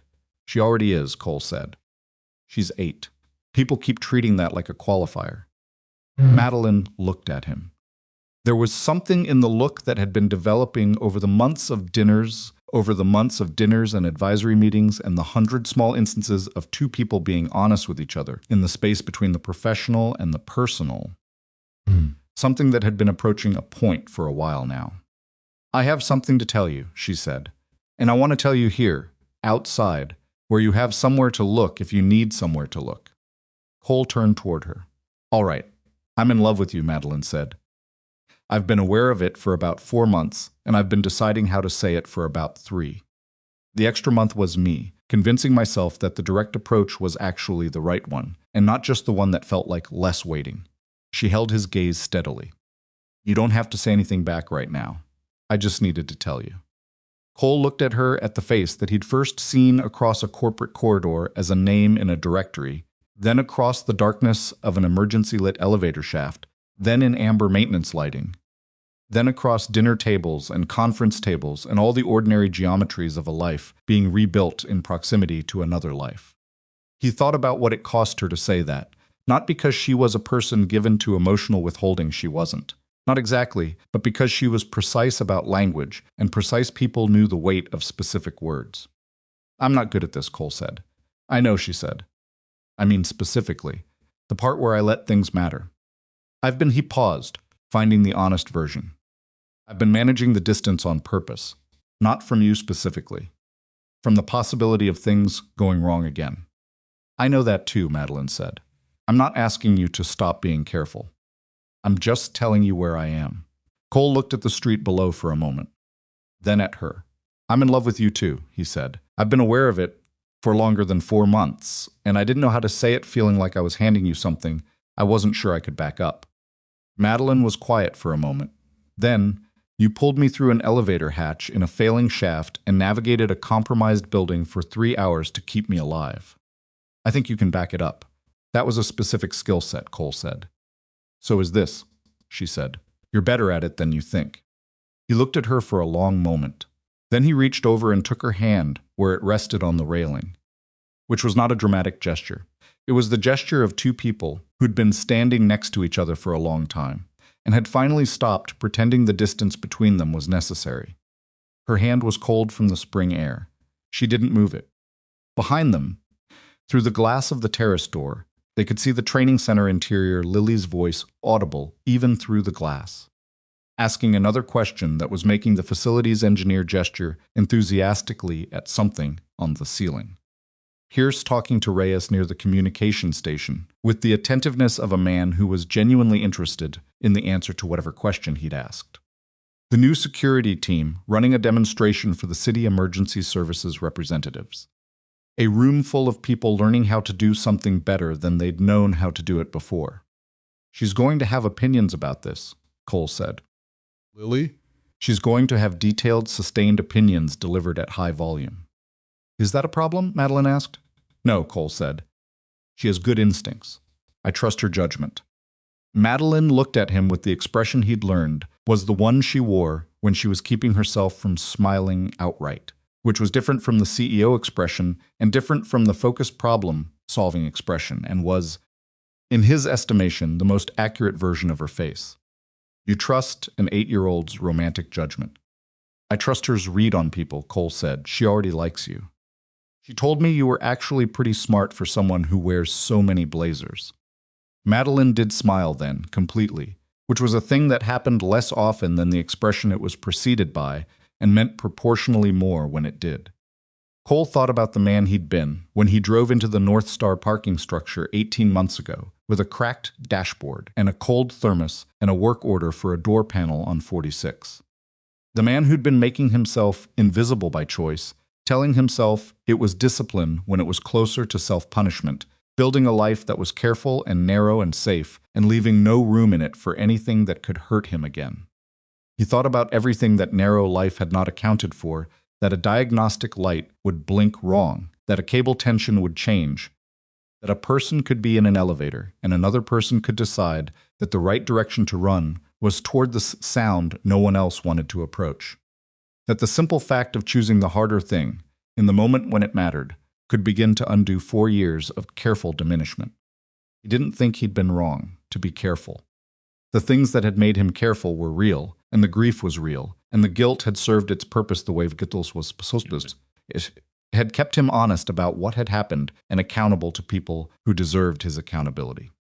But grief that had served its purpose needed to be allowed to change its shape, and Cole had been holding it at its original shape long past the point where that was helping anyone, including himself.